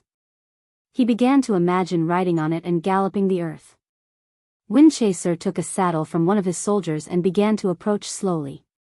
As he approached, he kept saying, white horse, you must be obedient. Although I know you don't like this thing on your body, aren't horses born to be ridden by people? Accept your fate, accept your fate. Just like coaxing a child, Windchaser kept talking while approaching. He was very careful, as if the white horse would go crazy at any time. Tiger's Mane, Wusheng, and the others looked at this scene with a smile. They felt very interesting. After all, according to the sixth young master's intention, they would also need to ride horses in the future. There was no harm in understanding it in advance. Pung! Just when everyone's eyes were looking here, an unexpected scene happened. The originally restless white horse suddenly raised its hooves and kicked the approaching Windchaser without warning. Windchaser was too familiar with horses. A moment ago, he felt that the atmosphere was not right. When the horse raised its hooves, he suddenly retreated. Fortunately, the white horse was tied to a wooden stake. The distance it could move was limited, so it was able to avoid the attack. Just when everyone thought that it was a close call and applauded Windchaser's reaction, the scene suddenly changed. They saw that the wooden stake tied to the white horse was constantly moving. After a few moments, it was suddenly pulled up from the ground. Then the white horse neighed and rushed straight to Windchaser, who was closest to it. The horse borrowed the momentum of its hooves. With such a fast speed, everyone could imagine that once Windchaser was hit by the white horse, it would be a disaster. At this moment, even Windchaser himself was shocked. He first threw the saddle in his hand to the ground, then turned around and ran quickly. As a horse breeder, he naturally knew what would happen if the horse was frightened. Windchaser's speed was already very fast, just like his name. However, the white horse's speed was even faster.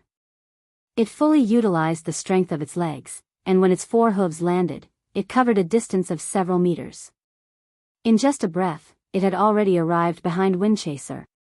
Its pair of sturdy front hooves were raised high, and it directly smashed towards Windchaser's back. Once it fell, the 2,000 kilograms would be enough to break Windchaser's back. Even if that person could survive, he would be a cripple and unable to do anything. Pung! Just as everyone was shouting and Tiger Mang was about to pull out his pistol, a figure suddenly dashed past. Then, the white horse that was about to land suddenly stopped in midair. If one looked carefully, they would see that Yang Chendong was holding the rope that was tied to a wooden stake tightly in his hand. Just now, Yang Chendong felt the danger. His body suddenly rushed out and grabbed the rope, forcibly pulling the white horse. With such a pull, Yang Chendong's face couldn't help but turn red. The white horse was in its prime and belonged to the heavy horse breed. With a rough estimate, this horse was at least 2,300–400 kilograms, or even more. How could a person pull such a heavy weight? Feeling that at this moment, his hands were about to bleed, Yang Chendong couldn't help sinking his qi into his dantian and mobilizing the qi in his body. Only then did he feel that his arms and body felt better. Taking advantage of this opportunity, Windchaser finally escaped from under the horse. But he was already covered in cold sweat. It was obvious that he was really scared. When he saw the white horse being held back by someone, he was naturally very unhappy. When he turned around and saw that the instigator of all this was Yang Chendong, he could not help but turn around and gallop over. The momentum of this run was as heavy as 10,000 pounds. Don't shoot. Yang Chendong was looking at the white horse's eyes, but from the corner of his eyes, he noticed that Tiger's mane, Beta Persei, and the guards had all taken out their guns. He quickly shouted, and then his body suddenly rushed to the side, avoiding the white horse's counterattack. The attack didn't succeed, and the white horse seemed to be angered. It continued to rush toward Yang Chendong's position, as if it wouldn't stop until it stepped on this person. With the support of qi, Yang Chendong was like a monkey, always able to avoid the white horse's attack at the last moment. At times, he would also counterattack, fiercely pulling the reins in his hand, bringing a trace of pressure to the white horse. One person and one horse fought a battle of wits and courage around the stable. Surprisingly, the white horse seemed to be quite intelligent. Sometimes it even knew how to make some fake movements, causing Yang Chendong to make mistakes. There were even a few times when it almost kicked the target because of this. Fortunately, the qi was indeed strong enough, especially now that he didn't need to use any strength. He only needed to dodge the white horse's attacks. This saved Yang Chendong a lot of energy, and the frequency of his counterattacks also became faster and faster. The sixth young master is so powerful. The scene in front of them had attracted more and more people to come here. When Leng Feng and the auxiliary soldiers saw the battle of wits and courage between the god of war and the white horse, they couldn't help but show a surprised expression. They only knew that the sixth young master's martial arts were very good, and his marksmanship was also very good. But all of this was just hearsay. Now that they finally had the chance to see it with their own eyes, everyone admired him in their hearts. In the blink of an eye, a quarter of an hour had passed. The white horse didn't have any intention of stopping its attack, nor did it show any signs of exhaustion. It was still incomparably brave and continued to attack. Relying on the qi, Yang Chendong dodged and counterattacked when the horse's hooves hit. He was also very brave and fierce. The man and the horse seemed to have reached a consensus, and that was, they must use this opportunity to determine the winner. Using the qi to resist the power, Yang Chendong could feel that the qi in his body was constantly surging out of his body. After it filled his entire body, it entered his right arm, causing his body to slowly become stronger at this moment. Although this change wasn't very fast, it won over a long period of time. A quarter of an hour had passed, and the qi didn't have any intention of stopping. It was constantly strengthening his body. This feeling was very subtle, and it made Yang Chendong feel very comfortable. Even though he could already subdue the white horse, he didn't do so. He wanted to use this opportunity to stimulate his stamina and make his body stronger. Outsiders didn't know what was going on, so naturally, they couldn't understand this. When they saw that Yang Chendong had already fought with the white horse for a quarter of an hour, and that the white horse was covered in sweat with a trace of blood, they couldn't help but worry for the sixth young master. Heavens, why is that horse bleeding red? Is it going to die? A member of the guard team didn't know what was going on and shouted loudly. What do you know? Only a Fergana horse would be completely red and even drip red sweat. Zhou Feng's subordinates who understood horses loudly explained.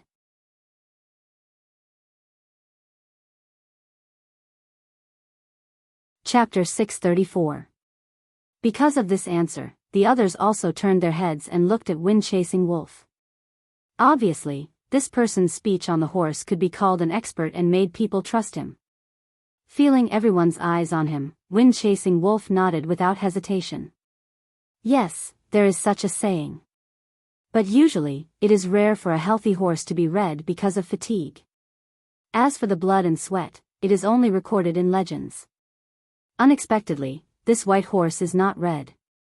It is also a pure Fergana horse. It was no wonder that wind-chasing wolf said this. Although no one stipulated that a Fergana horse must be red, at least the probability was higher. A white horse becoming a Fergana horse was not recorded in the book. Everyone finally knew the reason why the white horse turned red, but because of this, they were worried about the sixth young master. This was not an ordinary horse. If Yang Chendong did not stop him and was still so determined, they were afraid that Tiger's mane and Beta Persei would have shot again. Time passed by little by little.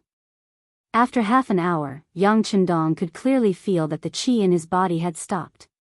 He reluctantly stopped the movements of his hands. At this time, his physique was more than twice as strong as before. He was full of confidence that if he made a move now, he could already control the white horse. But he did not do so. He also knew that the white horse was very tired after turning red and sweating. He was afraid that it could not exert its original strength. That being the case, it was better to let it have a good rest and fight again tomorrow. He wanted to take the opportunity to see if there would be any benefits. Although it was very incredible to talk about such a strong physique, Yang Chendong even had Datsang, so there was nothing to be surprised about. Too many illogical things had already happened. Even if that was the case, was there a need for one more or one less? Yang Chendong let go of the reins in his hand. White horse. No, it should be said that the red horse was standing there motionless and gasping for breath. Obviously, the fight just now was very tiring and it should not have any extra strength now. Men, tie it up and serve it well. Don't neglect it. Yang Chendong exhaled a mouthful of turbid qi and laughed heartily. Immediately, someone came forward to tie up the horse. Wind-chasing wolf also took the opportunity to come over. Sixth young master, this horse is now very tired. It is time to subdue it. Wind-chasing wolf was also worried that Yang Chendong did not know how to subdue a horse, so he spoke out of turn. Wind-chasing wolf's general meaning was that now was the best time to subdue the horse. Once the red horse became a white horse and recovered, it would be difficult to do so. Yang Chendong knew that Windchaser meant well, but Yang Chendong had his own ideas, so he waved his hand heroically. It's fine. I have to subdue it when it's at its strongest. Only then can it truly submit to me. The sixth young master is mighty. When the others heard Yang Chendong's words, they all showed a look of admiration. This was their sixth young master. If he wanted to deal with someone, he would deal with the strongest. He would never take advantage of others. The news of Yang Qindong fighting the white horse by himself quickly spread. Everyone knew about this matter.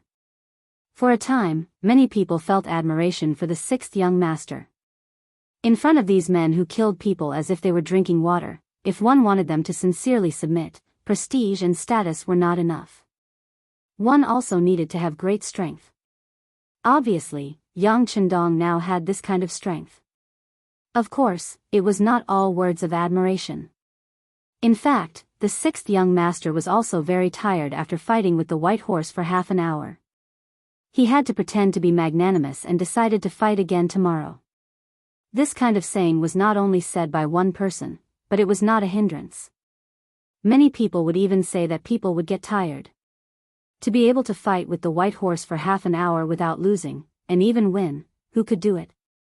These words were all heard by Tiger's Mane at night, and then he told Yang Qindong. In a temporary command tent, Yang Qindong was looking at the sand table and thinking about the next plan. Every time he went to a place, he would look at the map first. It had become a good habit for him. After all, if he did not even know the terrain and the various situations nearby, how could he talk about winning a battle? The strong would often think about how to use the terrain to win, and not passively wait for good luck to appear. Young master. Tiger's Mane appeared and reported the various discussions he heard. This was one of Yang Qindong's requests. If he wanted to know more about the thoughts of the soldiers, he had to know what they usually said. Well, I know. Yang Qindong said. For him, this was not a problem at all. As long as he could finally subdue the uncontrollable white horse, it would be a fact, and all the discussions would disappear. By the way, all the supplies had been transported to the shore. The supplies Yang Qindong asked about were naturally war supplies, including clothing, food, shelter, transportation, and all kinds of weapons and ammunition. This time, if Yang Qindong wanted to enter the grassland to fight, it would be too far away from the sea. It would be unrealistic to think about replenishing supplies like usual, so this time, he brought as much as he could to prepare for a long battle. It's all been transported to the shore. Commander Wu Sheng has also finished the handover work with the commander of the 2nd Marine Regiment, Long Yun Tian. It's too dark now, so the Navy decided to rest here for the night and prepare to leave early tomorrow morning. Tiger's Mane reported truthfully. This was the new, gone capital, the northern part of the Great Ming Dynasty. The sudden appearance of so many warships would scare many people. In order to not provoke them, the Navy's departure was inevitable. Come quietly, leave quietly. This was the order that Yang Qindong had given before. Okay, tomorrow morning, you will represent me to send off Commander Long. Yang Qindong nodded, indicating that he knew about this matter. As a subordinate battalion commander, sending him off with the identity of Tiger's Mane was already giving him a lot of face. Yes, young master. Tiger's Mane replied. Seeing that there was nothing else, he left. Yang Qindong was left alone, looking at the sand table and sinking into deep thought.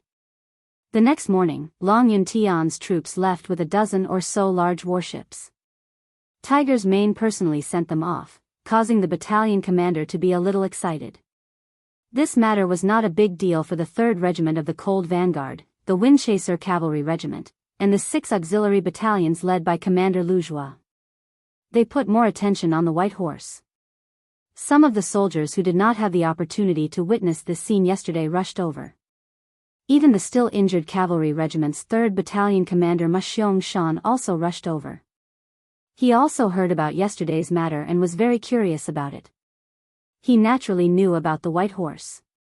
He had tried to subdue it before, but unfortunately, he was unable to do so. And if Yang Qindong could do it, then presumably he would not need to use it in the following competition. With such great strength and the help of such a precious horse, it would be very difficult for him to be his opponent. After eating breakfast, there was already a sea of people outside the stable. Wherever there was space to stand, there would be people standing. They were all full of expectation as they waited for Yang Qindong to appear. When Yang Qindong appeared, there was a faint smile on the corner of his mouth. With so many people here, it was worth it for him to delay for a day to subdue the white horse. He laughed heartily and fearlessly walked in front of the white horse. When Yang Chendong appeared, the white horse actually instinctively took 2 steps back. It was obvious that its intelligence was very high. It still clearly remembered that it was defeated by this man yesterday. No matter what the white horse's performance was, Yang Chendong had already appeared. Then, he personally untied the reins, allowing the white horse to regain its freedom. Then, he stretched out his large hand and pulled on the reins, as if he wanted to compete.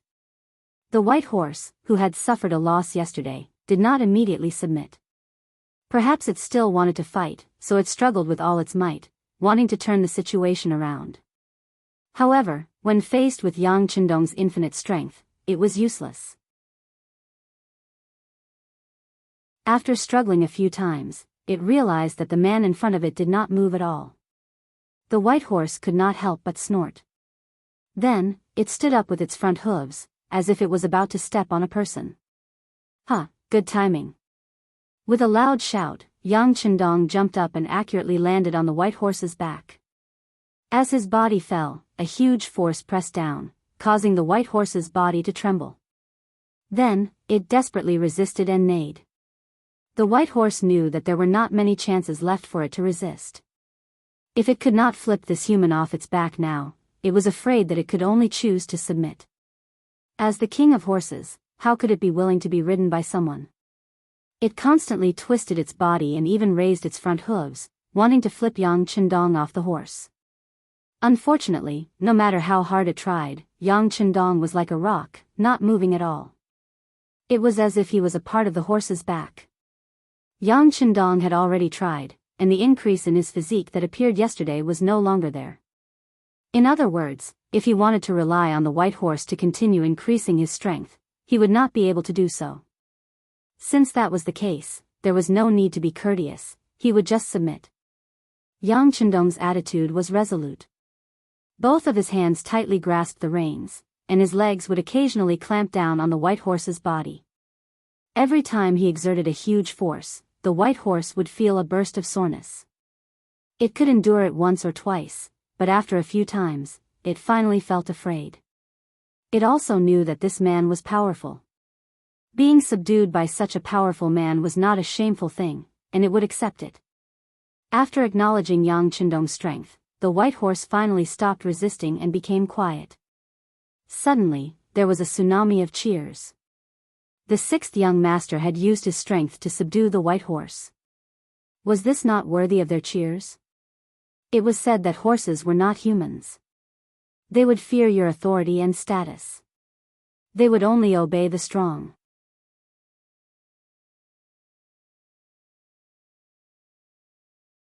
Chapter 635. Ha ha ha. Yang Chendong jumped down from the horse's back with a happy face. He finally conquered the white horse. Although the chi did not appear, he was still very happy. Yang Er waved his hand in the distance and walked out of the crowd. He took out a saddle that had been prepared beforehand and put it on the white horse. The white horse was surrendering, but it was only surrendering to Yang Chendong. Naturally, it would not give face to the approach of strangers. Its front hooves were constantly thrown, and it looked like it would kick whoever dared to come over. Well, this is my brother. In the future, when I don't have time, he will take care of you. Feeling the white horse's restlessness, Yang Chendong turned around and touched the horse's head. The intention of intimacy was very obvious.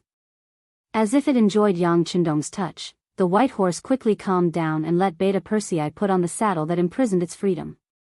6th young master, since the white horse has surrendered, why don't you give it a name?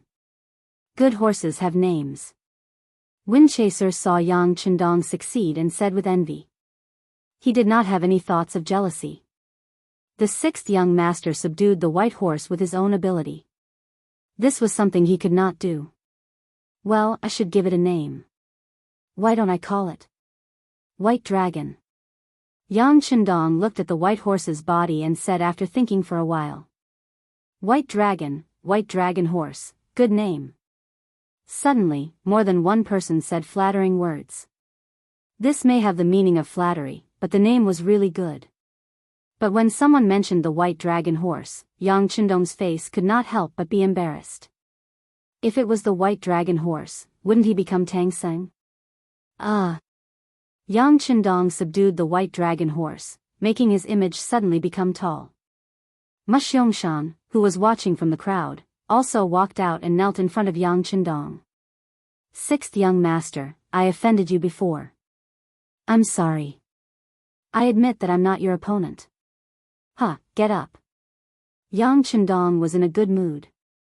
He laughed heartily and helped Ma Xiangshan up. He asked with concern, how is it? Are you feeling better now? Yesterday, the young master sent someone to deliver the medicine to you. Have you taken it? Thank you, sixth young master, for your concern. I've already taken some of the medicine and it's working very well. Ma Xiangshan said emotionally. This was not flattery. He was truly touched. He was the one who provoked the sixth young master. Not only did he not hold a grudge, he even sent someone to deliver medicine to express his concern. It just so happened that the other party's strength was so strong that even the white horse, even the white dragon horse could be subdued. There should be no problem in dealing with him.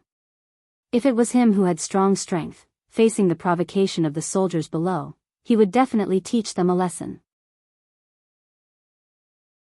He would never be so low-key and patient. Just based on this, he sincerely admired Yang Qindong. Well, get better soon. We still have to go to the battlefield to kill the enemy. Yang Qindong patted the other party's arm with concern. From this moment on, he had completely subdued the other party's heart. The white dragon horse had been subdued. The next step was to study the next battle plan. For this, Yang Qindong already had a plan in his heart. He announced the first military order after coming to the new, Ergon City Department.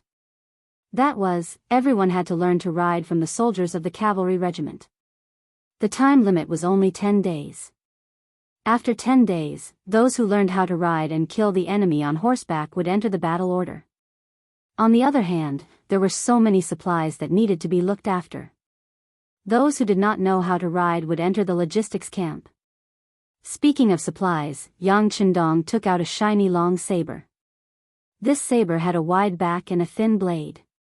The body of the saber was relatively heavy, which was good for increasing the strength of slashing. The blade was smooth, and the handle was slightly curved towards the blade. This kind of curved handle was easier for the rider to control and not easy to drop. For example, the sabers used by the Mongolian cavalry were thinner and lighter than the military sabers.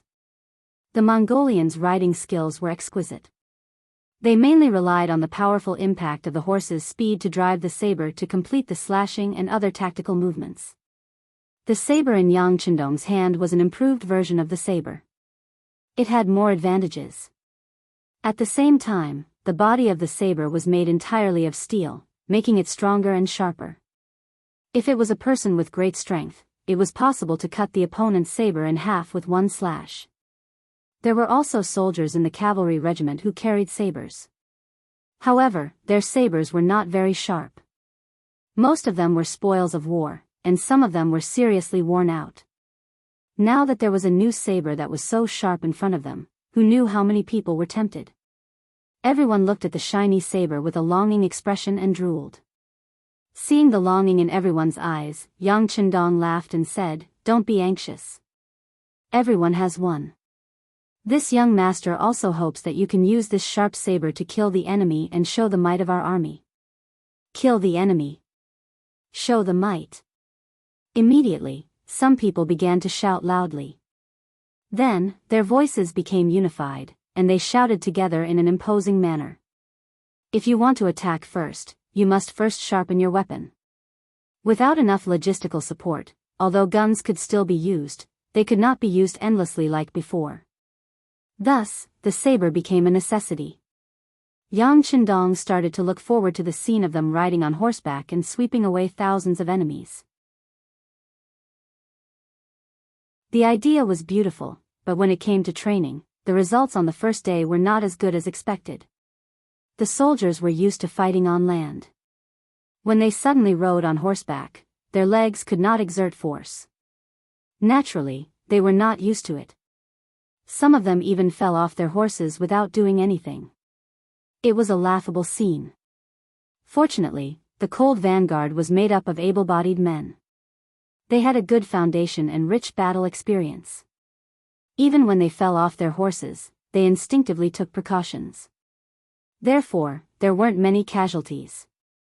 After falling off their horses, more and more soldiers began to get used to the necessary skill of a cavalry. Yang Qindong was the same as the soldiers. He also began to train his equestrian skills. Although he was strong, had a strong physique, good endurance, and was very flexible, it did not have much to do with whether he knew how to ride a horse or not. If one wanted to fight on horseback and kill in all directions, one must learn how to kill on horseback. Ma Xiangshan, who was very experienced in this aspect, became the instructor for Yang Qindong, his guards, and the recon company. This time, when they came to the north to expand their territory and influence, scouts were essential. Considering that the two provinces of Vietnam and Laos also needed scouts to explore the enemy situation as a response, this time there was only one reconnaissance company that followed Yang Chen to the north. The company commander was the original battalion commander, Su Yunsheng. This was not because Su Yunsheng had made a mistake. He just wanted to achieve more military achievements. Without a doubt, now that the war in the north was about to start, there were more opportunities here. Therefore, he used his authority to follow Yang Qindong's troops as a company commander. Yang Qindong knew Su Yunsheng very well. He was also happy to have him by his side. This way, he could save a lot of time. Now, the recon company was able to benefit. They were able to follow Yang Qindong and his guards to train their equestrian skills. Compared to the other cold front, the brothers of the recon company had a foundation in equestrian skills. Usually, when they were scouting for information, they would often complete missions on horseback. Therefore, when they first started, they were still a little arrogant. If it was not for the sixth young master beside them, they probably would not even look at Ma Xiangshan. After all, scouts had their own pride. Ma Xiangshan did not take the scouts who had a foundation in equestrian skills seriously. In the first class, he even said bluntly, maybe some people already know how to ride a horse and feel that they have a certain level of equestrian skills. But as your temporary instructor, what I want to say is that your so-called equestrian skills are extremely laughable in my eyes. What you know should not be called equestrian skills. At most, it is just riding a horse. These arrogant words naturally attracted the dissatisfaction of the scouts. There were even a few warriors who thought that their equestrian skills were good enough to provoke them. They looked as if they were saying, don't just say nice things, let's compete if you have the ability. As for the challenge, Ma Xiangshan gladly accepted it. He came up with a plan, which was to see who could run the distance of 2 miles first. This was the most basic requirement of equestrian skills. After all, if both sides were cavalry, whoever was faster would obviously have a bigger advantage. It was just a 2-mile run. For cavalry, it was not a test at all. They could run it in the blink of an eye. Everyone understood this principle and accepted the test. Then, Tiger's Mane personally acted as the referee. After the order was given, several scouts who challenged Ma Xiangshan spurred their horses and ran wildly. They had received training before such a competition and thought that they were not worse than anyone. However, when they really started to gallop, they realized that Ma Xiangshan had already ridden away, leaving everyone with a distant back. They thought that even if they lost to Ma Xiangshan in a 2-mile race, the difference would not be too big. After all, the distance was very close. However, when the real competition started, these scouts realized that their strength was so far behind. After the competition, everyone recognized Ma Xiangshan's strength. The instructor began to integrate into the role, constantly talking about his understanding of equestrian skills and the things that needed to be paid attention to. For example, he first talked about the lightness and consistency when riding a horse. Horses performed best when they were relaxed and unrestrained, so the contact between the rider's hand and the horse's mouth must be very light. The pressure on the reins should not be more than a few ounces. The force on the hindquarters, including extra muscle movements. Horses would be like all living things, trying to avoid work. If the reins were loose, it would easily avoid the rider's seat and leg support. If the rider succeeded in making the horse's hindquarters bear the weight, the horse's balance would be improved. The horse would raise its head and neck to reduce the pressure on the reins, and the rider could shorten the reins. If the rider grasped the correct bearing and riding scale, it would achieve the effect of man and horse as one.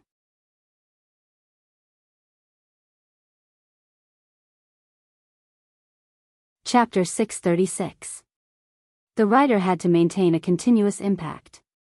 This could only be achieved if the rider's riding skills were good and their hands were still relative to the horse. If the rider could maintain a good state of communication with the horse, it would not be a problem to place their hands in front of the saddle or on the thighs. This would stabilize the hands. When the hands were free, the cavalry could swing the saber and continuously carry out actions to kill the enemy. From there, they could kill in all directions and achieve the final victory of the battle. Then he also talked about how to turn and stop while riding. Finally, he also talked about how to release the bow while riding. It could be done quickly and accurately. In short, this was a complicated process. Even if the cold front soldiers' ability to understand was not bad, it was not something they could learn in a mere 10 days. Some things they only needed to grasp the theory. Later on, they still needed to learn, master, and apply it on the battlefield. Yang Qindong also learned from Ma Xiangshan for 3 days. But after just 3 days, he had learned about 80% of what Ma Xiangshan had learned. Not only that, but Yang Qindong and the White Dragon horse's tacit understanding had begun to develop. He could even do one difficult action after another on the horse's back. For example, his body hit on the side of the White Dragon horse to avoid the enemy's long-range arrow attack. For example, he only had one foot on the horse's pedal so his whole body could freely attack. He even did a difficult action that even Ma Xiangshan could not do. That was to jump into the air, kill the enemy, and then return to the White Dragon horse's back. With the flexibility of the body and the complete cooperation of the White Dragon horse, after only 3 days, Ma Xiangshan announced that the 6th young master had become the first outstanding student to graduate. This was not something that was given based on one's status or identity. Instead, it was an honor that was obtained based on one's talent. This naturally caused the soldiers to exclaim again and again. Then everyone became numb. It seemed that no matter what happened to the 6th young master, it was normal. 3 days later, Yang Qindong graduated and returned to the temporary command tent. He called Windchaser and asked about the progress of the matter. This matter was given to Windchaser by Yang Qindong 3 days ago. In view of the current situation, the first thing they had to solve was the problem of horses. According to Yang Qindong, it was too late to buy horses. Moreover, the quality of the newly bought horses was different, so it would take extra time to train them. Thus, it was better to just snatch other people's horses. Windchaser agreed with Yang Qindong's idea.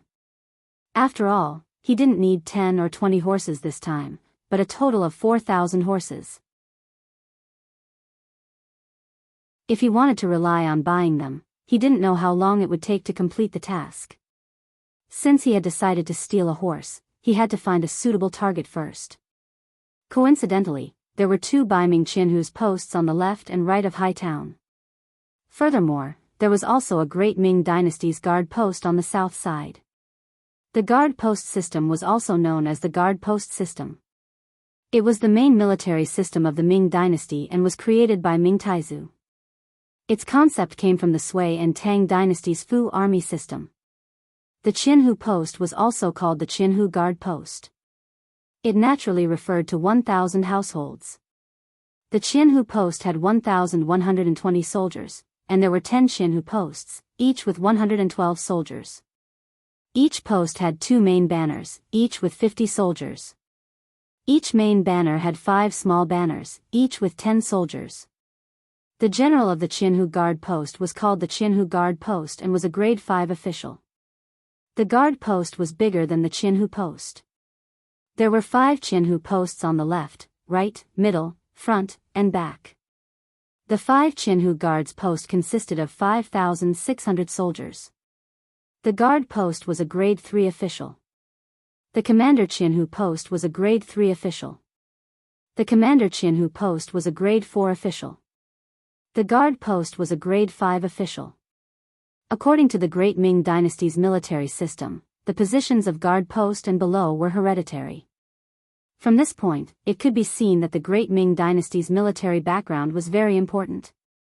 Many people who became generals didn't know how to fight and only had a good background. Yang Qindong had no choice but to target the Baiming guard post. Although he didn't want to fight with Baiming right now, if he couldn't avoid it, he wouldn't be afraid to fight. Reporting to the 6th young master, in the past 3 days, I have sent people to investigate the guard post and the 2 Jianghu posts. Among them, the Xuanxing guard post has 300 healthy horses, the Maolian guard post has 300 healthy horses, and the Jianzhou left guard post has 2,000 healthy horses. Together, they have a total of 2,600 horses. Although it isn't enough to satisfy all of our requirements, it isn't far off. When the time comes, we will pay to buy some more and the gap won't be too big. Listening to Zhui Feng speak so seriously, Yang Qindong seemed to be somewhat dissatisfied and shook his head. They have so many people, but they only have so few horses. If this was said by someone else, Zhui Feng would definitely scold them. What did they mean by only having so few horses? It was true that New Gandusi had a vast land source and abundant water plants, but there weren't many self-raised horses. Most of them were bought from other races. This also explained why in this area, the Ming dynasty had the most people, but their combat strength wasn't the strongest. After all, not only did they need to buy healthy horses, but they also needed to buy horse materials and so on. Together, it was not a small expense. Alright, no matter what, with these war horses, our strength will be greatly improved. As if he had thought it through, Yang Qindong finally nodded and agreed to make a move on these 3 places. From his words, it seemed like those horses had already become his. In fact, it wasn't difficult to do this. With the most advanced firearms and catching them off guard, there was no reason to lose. Now the difficult part was how to mobilize these horses. Of course, Yang Qindong could take the initiative to attack the city. But if he did that, it would attract the attention of the Baiming imperial court. It was even possible that they would send troops in. If this was the case, it would reduce the pressure on the Walla army. This wasn't something that Yang Qindong wanted to see. Can you think of a way to mobilize them? Yang Qindong looked at Zhui Feng and asked. This subordinate will think of a way. Zhui Feng knew that this was the time to test him. This was facing the 6th young master. He had to perform well. He didn't make any guarantees, nor did he say no. Zhui Feng went out of the tent to find his 3 battalion commanders and his company commander Ding Shan. He told them what the 6th young master wanted. The 4 of you are the backbone of the cavalry regiment. Now, tell me, do you have any ideas or solutions? Windchaser looked at the 4 subordinates with the same expectant gaze and asked with the thought that 3 heads were better than 1. The 4 people fell into silence.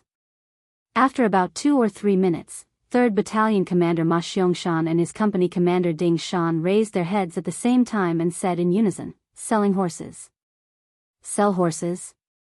Zhui Feng was stunned at first, but he quickly recovered and a smile appeared on his face. That's right, I'll sell the horses. Like this, company commander Ding Shan will complete this mission. If you need anything, the cavalry regiment will support you. The idea was thought of by 2 people. Windchaser did put the task on Ding Shan's head. This was not to favor one side, but in his opinion, Ma Xiangshan was still acting as an instructor. It was not good for him to leave. More importantly, no one was more suitable than Ding Shan to complete the task of selling horses. The reason was that no one was more cunning than Ding Shan. Ding Shan was the cavalry company commander of the regiment. Many times, he was responsible for investigating the enemy. Sometimes, in order to investigate the enemy more clearly, he needed to go to the enemy's territory. At this time, disguises were very important. He didn't know how many times he had appeared in the enemy's territory as a merchant and completed the mission very well. Therefore, this mission belonged to none other than him. Okay. Ding Shan didn't refuse and then added, I've long heard that the vice 1,000 households of the double city guard, Zhang Mingji, is very greedy. I want to start with him.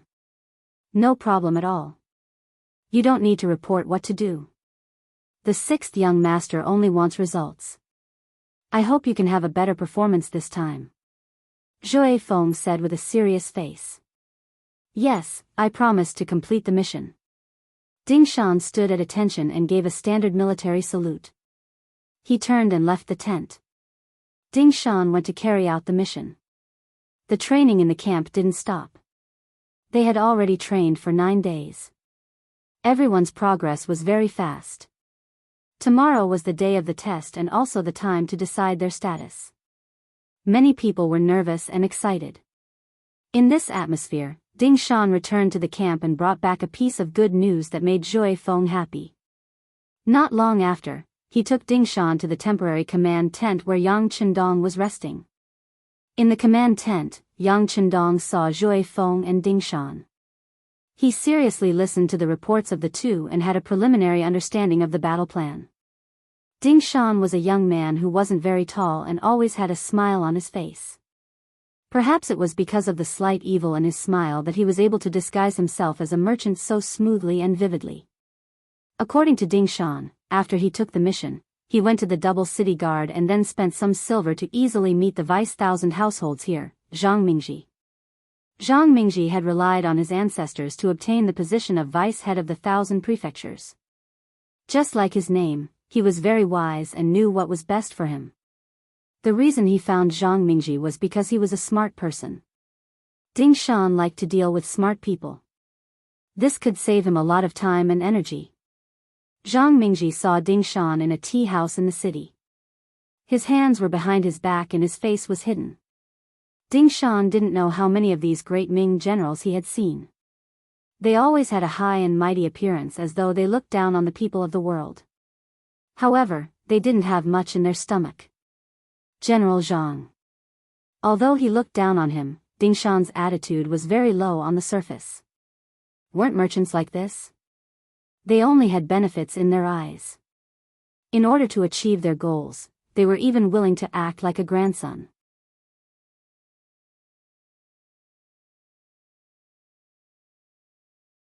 Chapter 637. N. He snorted with his nostrils facing the sky as a greeting. After he was completely seated, he caressed the teacup and spoke with an indifferent expression. You're surnamed Ding? I heard from Xiao Wuzi that you want to see me. And you want to do business with me? The so-called Xiao Wuzi was the middleman Ding Shan had found. He was a broker in the city and was equivalent to the current middleman and introducer. Don't underestimate these brokers. Although their status wasn't very high, they had a wide range of connections. They knew many people from all walks of life. Many things that were impossible in the eyes of others could often be turned upside down once they made contact with one of them. Yes, this one's surname is Ding. I'm the 5th brother I found. Ding Shan's face was full of flattery. It was very in line with the face of a businessman who smiled when he saw people. That's enough. Your surname isn't important. After this matter, I will forget about it. Just tell me what business you want to do with me this time. Let me tell you, this general is very busy. If it's a small business, then don't waste each other's time here. He acted as if he was very busy with work and had a lot of things to do. He didn't even look Ding Shan in the eye. Ding Shan didn't care about Zhang Mingji's disdain at all. He also didn't plan on forming any friendship with this person. Everyone met for their own purposes. Yes, since General Zhang says so, then this one will make a long story short. I have a batch of warhorses on hand and I'm anxious to sell them. I don't know if General Zhang has any thoughts. As if out of instinct, Zhang Mingji waited for the other to finish speaking before he hurriedly lowered the price. I thought it was some big business. So it's warhorses. Let me tell you. Wait, what did you just say? Warhorses? When he suddenly understood that Ding Shan's business was warhorses, his expression changed greatly. He no longer had the careless appearance from before. Yes, warhorses. This time, it was Ding Shan's turn to become serious. Zhang Mingji carefully sized up Ding Shan. He didn't seem to believe the other's words. He asked again as if to confirm, "What's your surname?" "Oh, you are Boss Ding, right? Are you sure you want to trade war horses with me, not ordinary horses?" It wasn't strange that Zhang Mingji would ask this. The law of the Great Ming Dynasty stipulated that war horses were not allowed to be bought and sold privately. However, it was different for ordinary horses. As long as the quantity was not too large, private transactions were not prohibited. Of course, the price of war horses was several times higher than that of ordinary horses. I'm 100% sure that they are war horses." "Oh, that's right. General Zhang, please look outside. Do you see my strong horse tied to the pole? That's the one I rode, and this is one of them." Pointing at the healthy horse outside the tea house, Ding Shan said with a flaunting look. Although his current position was inherited from his ancestors, Zhang Mingji wasn't a complete good-for-nothing. At least, he still had a certain understanding of horses. This was because he had done a lot of horse trading in the past, but it was his first time dealing with warhorses. Firstly, the trading of warhorses was illegal, and no one dared to look for these officials. Secondly, who would sell a warhorse when they had one? Those with power would be afraid of having too few people. Under suspicion, Zhang Mingji looked at the horse outside the tea house. With his eyesight, he could see that the quality of the horse was good. It was muscular and full of strength. This horse is good, but how many are there? He quickly suppressed the shock in his heart. In Zhang Mingji's view, although the quality of these warhorses was good, they weren't rare goods. It was normal to have 3 to 5 of them. Ding Shan had been observing the changes in Zhang Mingji's expression. He was already certain in his heart. Seeing the other party ask about the number, he stretched out 4 fingers. Only 4. Zhang Mingji breathed a sigh of relief. 4 warhorses wasn't that surprising. If he wanted, he could take the risk and get 4 from the army in the city. No. Ding Shan shook his head and waved his extended fingers. No? Then it's 40? At this moment, Zhang Mingji's interest was piqued. For him, if it was really 40, then it attracted his interest. No. General Zhang, can't you think about the bigger picture? Ding Shan looked as if he was trying his best to guess and not afraid of being scared. Sitting across from him, Zhang Mingji was really frightened at this moment. Since Ding Shan dared to say so, then it definitely wasn't 40. Could it be 400? Hiss. At this moment, Zhang Mingji couldn't stay calm. It wasn't that he hadn't seen 400 warhorses before. Didn't the nearby Jianghu Left Guard have 2,000 warhorses? But that belonged to the Beiming Imperial Court, and these 400 were private transactions. If the matter was done, it would belong to him, and he could sell it to the army at a high price. He could even think of a way to snatch these warhorses and give them to the Jianghu Left Guard. It would definitely be a great merit. At that time, he might be promoted and become a true Qianhu. Don't underestimate the difference between a Qianhu and a Qianhu. There was a huge difference in power between the two. It was so big that some people couldn't achieve it in their lifetime. Zhang Mingji relied on his inheritance to become a Qianhu. It seemed that his starting point was very high, but if nothing unexpected happened, he might stop there for the rest of his life. When it came to his next generation, he wouldn't be a Qianhu, but a Qianhu. For his descendants, he was under a lot of pressure. At this moment, his thoughts turned many times. In the end, he made up his mind. This matter had to be done, and it had to be done well. As for the present, he would first stabilize Ding Shan's mind, and then make a plan later. Cough. 400 warhorses, right? Zhang Mingji's voice trembled slightly, indicating the excitement in his heart at the moment. Yes, it is 400, but I don't know if General Zhang can eat them all. If he can, how much silver can I give for each one? Of course, the quality is guaranteed. Each one won't be worse than the one outside. Pointing outside the tea house, Ding Shan still had a smile on his face. Yes, if there are no problems with the quality, it's only 400 warhorses. I'll take them. At this moment, Zhang Mingji had to put on a rich and overbearing appearance. He couldn't show his cowardice and let Ding Shan doubt him. If that was the case, then this business deal wouldn't be able to be done. He also didn't ask where the warhorses came from. This was the rule. The buyer didn't ask the seller where the goods came from. Because of this, there were many good and cheap goods circulating in the market. Okay. Ding Shan also had a very happy expression. Then he looked at Zhang Mingji with a longing gaze, as if waiting for him to make a bid. Zhang Mingji only thought for a moment before nodding. Okay, if there are no problems with the quality, I can give you 200 silver for each warhorse. How about it? In the normal market, an ordinary warhorse only cost around 30 silver. A warhorse's price was around 100 to 120 silver. The specific price depended on the warhorse's health and leg strength. But with so many warhorses, of course, it couldn't be treated like normal. Often, the more warhorses there were, the more expensive they were. But the price of 200 silver per warhorse was very sincere. It was even higher than the market price and the black market price. 200 silver per warhorse, 400 warhorses would be 80,000 silver. This was definitely not a small number, and it was definitely not something a small vice-thousand households could decide. But Zhang Mingji didn't think too much before making a decision. This could only prove one thing, which was that he was determined to get it. But Ding Shan didn't seem to see this. He just kept smiling and nodding, looking very much like a greedy merchant. The price was settled. Next was the location of the transaction. 3 days later, at Horn Mountain Colonel, the two sides agreed to trade there, one hand for the goods.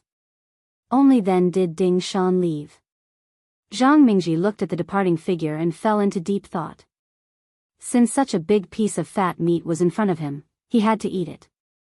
The problem now was how to eat it. 400 warhorses. Not to mention him, even with the current strength of the twin city guards, it would be difficult to eat. It seemed that he had to inform the Jianghu left guard. This was also the reason why he insisted on the transaction 3 days later. On the surface, he said to Ding Shan that he wanted to gather silver. After all, 80,000 silver was not a small amount. But in reality, he wanted to give enough time to inform the left guard. Although the warhorses could communicate with each other, it would take 2 days to go and return.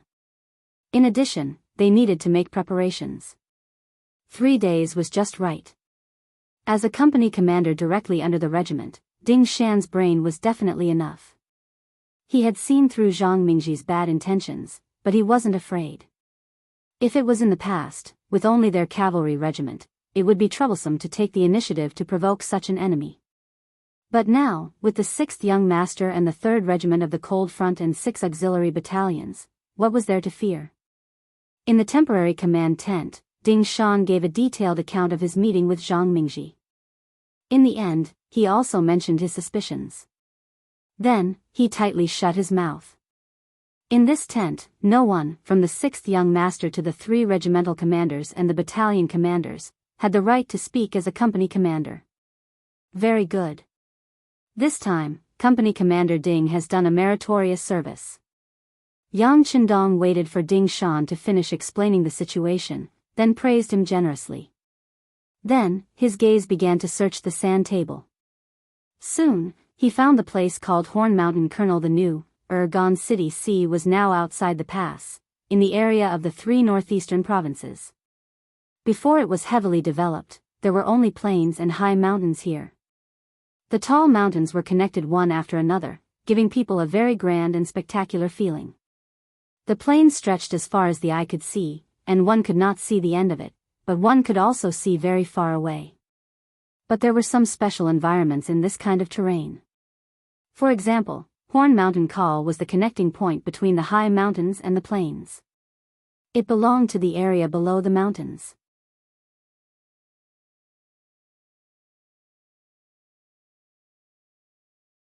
Chapter 638. With the mountain behind them, they could block the cold winds of the northeast winter. This kind of place was suitable for the local people to live in. Slowly, it formed a village of 100 families. The surrounding fields had also been properly developed. And this kind of place had a special characteristic. It was very suitable for an ambush. On one side of Horn Mountain Call was a tall mountain and dense forest. Imagine, if there was an ambush there, what kind of effect would it have? If they charged down from above, they would gain the upper hand. There was also a village at the foot of the mountain. They only needed to block the entrance to the kernel. Then wouldn't the people who came here be caught? Since Zhang Mingji had chosen this place for the transaction, he must have a plan. Perhaps he had already arranged spies in this Horn Mountain Call village. In other words, the other side had the upper hand. If Ding Shan dared to play any tricks, he would not be able to escape his eyes. How many enemies does the Twin City Guard have? How many troops will they send? After some consideration, Yang Chendong asked Windchaser, the leader of the cavalry regiment, who was standing at the side. Zhou Feng thought carefully and quickly gave a general answer. Replying to 6th young master, the Twin City Guard only has a single 1,000 households stationed there. There are only 1,000 or so people stationed there. Since they want to swallow this warhorse, they can't let anyone know about it. They won't send too many people either. I estimate that other than the original 300 cavalrymen, they will at most send another 200 infantrymen, half of the total force. This was not Zhou Feng's guess, but the result of countless experiences. Often, there would be other races causing trouble in this area. The nearby Baiming cities would often send half of their troops. After all, there were large amounts of people and things that belonged to them in the city. They could not just throw away the watermelon and pick up the sesame. They were also afraid of being lured away by the enemy and not even having a home to call home. Half of their forces? Hee, easy. Yang Chendong naturally showed a confident smile after hearing this. A plan was slowly taking shape in his mind. About a quarter of an hour later, he looked at the sand table again and began to arrange the combat tasks. Battalion Commander Gao Danhua, you, Company Commander Ding Shan, and Company Commander Su Yunxing will be in charge of dealing with the Baiming army in Hornhill Kernel. Remember, killing the enemy is a must, and taking their warhorses is your main goal. Of course, you cannot let a single person go and leak the news. Battalion Commander Deng Yu, Battalion Commander Ma Xiangshan, your 2 cavalry battalions will be in charge of dealing with the enemies of the Mao Lian guards who may come to help. If there are no accidents, they will definitely send 300 cavalrymen, so you must keep their warhorses. The rest of the people will be with this young master to ambush the main force of the Jianghu left guard in the Stone Mountain area. Everyone should familiarize yourself with your mission and the terrain as soon as possible. If there is anything you don't understand, you can ask this young master at any time. With the advantage of superior forces, excellent equipment, and the surprise of the attack, Yang Chendong was 100% sure that he could deal a heavy blow to the Baiming cavalry. The key question now was how many warhorses they could keep. With his orders, the regiments, battalions, and companies quickly began to mobilize and divide the work before the battle. Only one day later, except for a company of auxiliary soldiers left to guard the supplies, the rest of the soldiers all moved out and went to their own targets. At the same time, a warhorse in charge of communication also entered the Jianghu Left Guard's office. The commander of the Jianghu Left Guard was called Chendula. He was a brave general and the only high-ranking general in the Jianghu Left Guard's office that did not rely on inheritance. He had the official position of Baiming third-grade general. After Zhang Mingji and Ding Shan separated, they went to the barracks to find Xianhu Ying. After a discussion, they both felt that with their own strength, it was impossible for them to take down 400 warhorses. They decided to report it to their superiors and asked the Jianghu Left Guard and the neighboring city's Mao Lian Guard to send troops to help. As a reward, the Xuanqing Guard would get 150 warhorses, the Mao Lian Guard would get 50, and the Jianzhou Left Guard would get 200. There was no other way. The Jianzhou Left Guard was a Jianzhou Left Guard, and its strength was too great.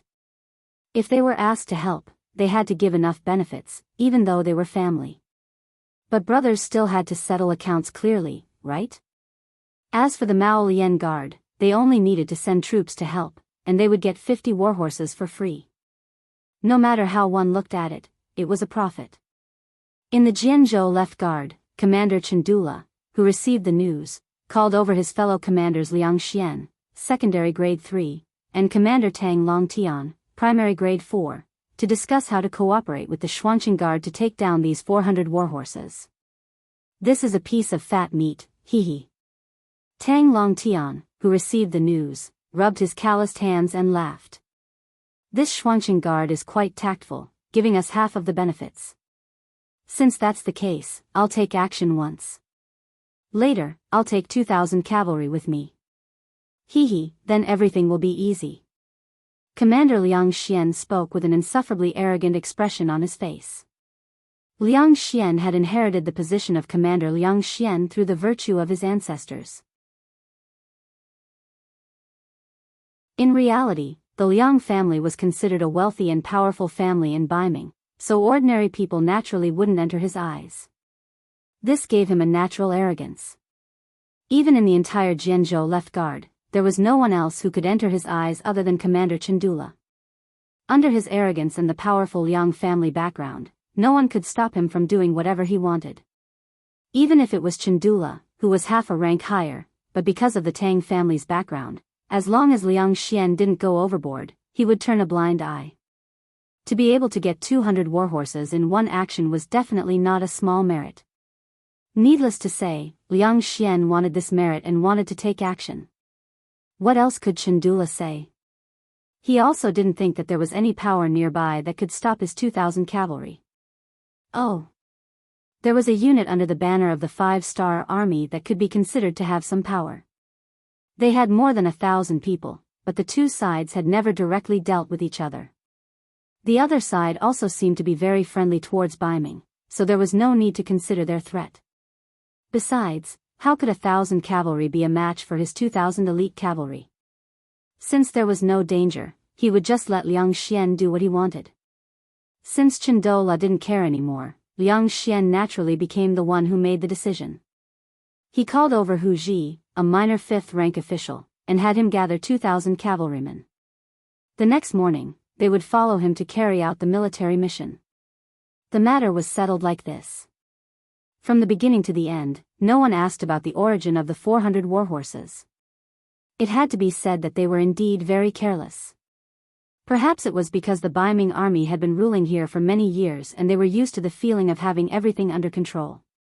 The cavalry of the Jianzhou Left Guard decided to set off on the morning of the 3rd day because the time of the transaction was set at noon. As long as they were fast enough, they would naturally be able to make it. However, Yang Qindong set the time of departure on the morning of the day before, which gave them an extra day to prepare. Based on this point, the Baiming army had no reason to be undefeated. Many people said that opportunities were prepared for those who were prepared. Not only were you weak, but you also didn't have enough preparation and time to prepare.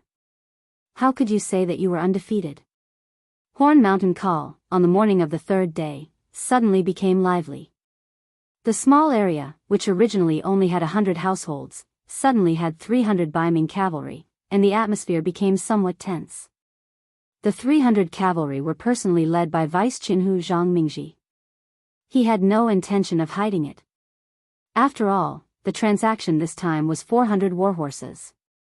If they didn't bring enough people, how could they bring these warhorses back? He believed that even Ding Shan wouldn't be able to say anything after seeing this formation. Of course, on the surface, there were only 300 cavalry, but in the dark, on the back mountain of Horn Mountain Call, there were 200 infantry lying in ambush. If it weren't for the safety of the Twin City Guards, perhaps even Qianhu Hiying would personally make a trip. 300 cavalrymen and 200 infantrymen in the dark. This made Zhang Mingji very confident. In addition, the 300 cavalrymen of the Maolian Guard and 2,000 cavalrymen of the Jian province left guard would appear one after another after receiving the news. This made him very confident. He believed that everything was under his control. Now he only had to wait for the seller Ding Shan to appear. The agreed time was noon. When smoke began to slowly rise from the chimneys of the families in the small village of Horn Mountain Call, a large group of horses arrived at the village gate. The group was made up of 400 warhorses, and each warhorse had a rider. Not only that, but there were also more than 100 people following from the left and right. It seemed like the group was quite large. "They're here." Zhang Mingji immediately noticed the caravan and a smirk appeared on his face, as if he had succeeded in his scheme. This Ding Shan really didn't go back on his word. He really did bring a group of 400 warhorses.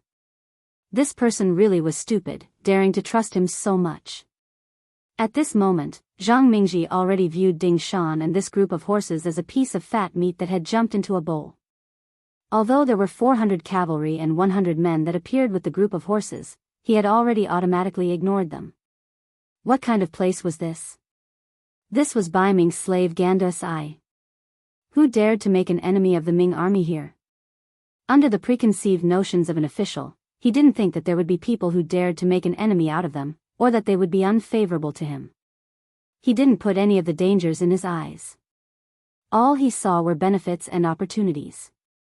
Just as Company Commander Ding Shan and 2nd Battalion Commander Gao Danhua led 500 cavalry and 400 warhorses into the village, in the back mountains of Horn Mountain Call, a smokeless massacre was taking place.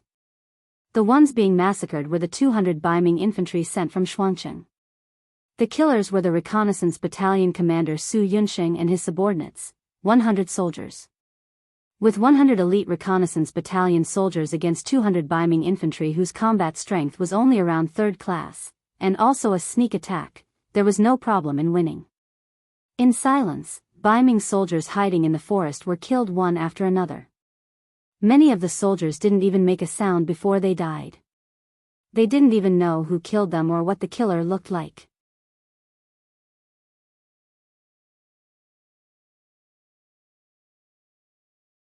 Chapter 639. One of the main training for scouts was to take care of their enemies both in the open and in the dark. Facing these Bai Ming soldiers who were completely defenseless and in a scattered formation, it was too easy for them to complete their mission. They killed one person with a single slash. Any Ming soldier who had their mouth and nose covered by them from behind would have blood spurt out from their necks. Then, they would fall into eternal darkness and die. The entire process was very smooth. Although the Bai Ming soldiers still discovered something in the end, when there were less than 20 of them left, it was already too late for them to counterattack. When the scouts pounced on them one by one like fierce tigers, everything was over. From beginning to end, the 200 Bai Ming soldiers did not make any loud noise, and did not alarm Zhang Mingji and the 300 cavalry at the foot of the mountain. In fact, even if they made a noise now, it was not important for the overall situation. Ding Shan and Gao Danhua, who had entered the village, had already received the signal from the mountain and launched a cavalry attack. Battalion Commander Gao Danhua led her 400 cavalrymen and charged forward at high speed. Company Commander Ding Shan led his 100 soldiers to guard the entrance of the village. Each of them held a long machete in their hands, looking like they were guarding the pass, preventing any enemy from escaping from here. The reason they chose Horn Mountain Call was because it was easy to enter and difficult to leave. It was to prevent Ding Shan and the others from suddenly escaping when they saw that the situation was not good. But now, they had to jump into the hole that they had dug for the other side. "Get on your horses, quickly get on your horses and prepare to meet the enemy." Vice Qianhu Zhang Mingji saw the sudden attack of the cavalry, causing the ground to tremble. At this moment, he was really scared. He panicked and shouted at the 300 cavalry. The 300 cavalry from the twin cities did not expect such a thing to happen. They came here to receive their warhorses. Even if they wanted to fight, they had to wait for the cavalry from the Jian province left guard and the Maolian guard to appear together. What was the situation now? The reinforcements had not yet appeared, and they were about to start fighting? The cavalry from the twin cities were completely unprepared. Under Zhang Mingji's yelling, they all hurriedly got on their horses. Just as they were done, Gao Danhua's 400 cavalrymen were already within 100 meters of them. This was already within the effective range of the archers on horseback. Waves of arrows fell like raindrops, smashing into their bodies. Thump thump, thump thump. Before they were ready, dozens of northern Ming cavalrymen were shot in their vitals by arrows and fell from their horses. Some of the cavalrymen were quite lucky. Although they were shot in their vitals, they were not shot in their vitals and were still able to fight. Zhang Mingji was one of the luckiest. He knew that the situation wasn't good since he hadn't been hit by the arrows. He shouted again, "Counterattack with arrows. Prepare to counterattack with arrows."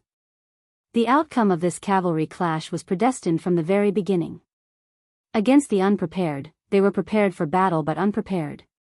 Allowing Zhang Mingji to yell and order them around was just a futile attempt to resist.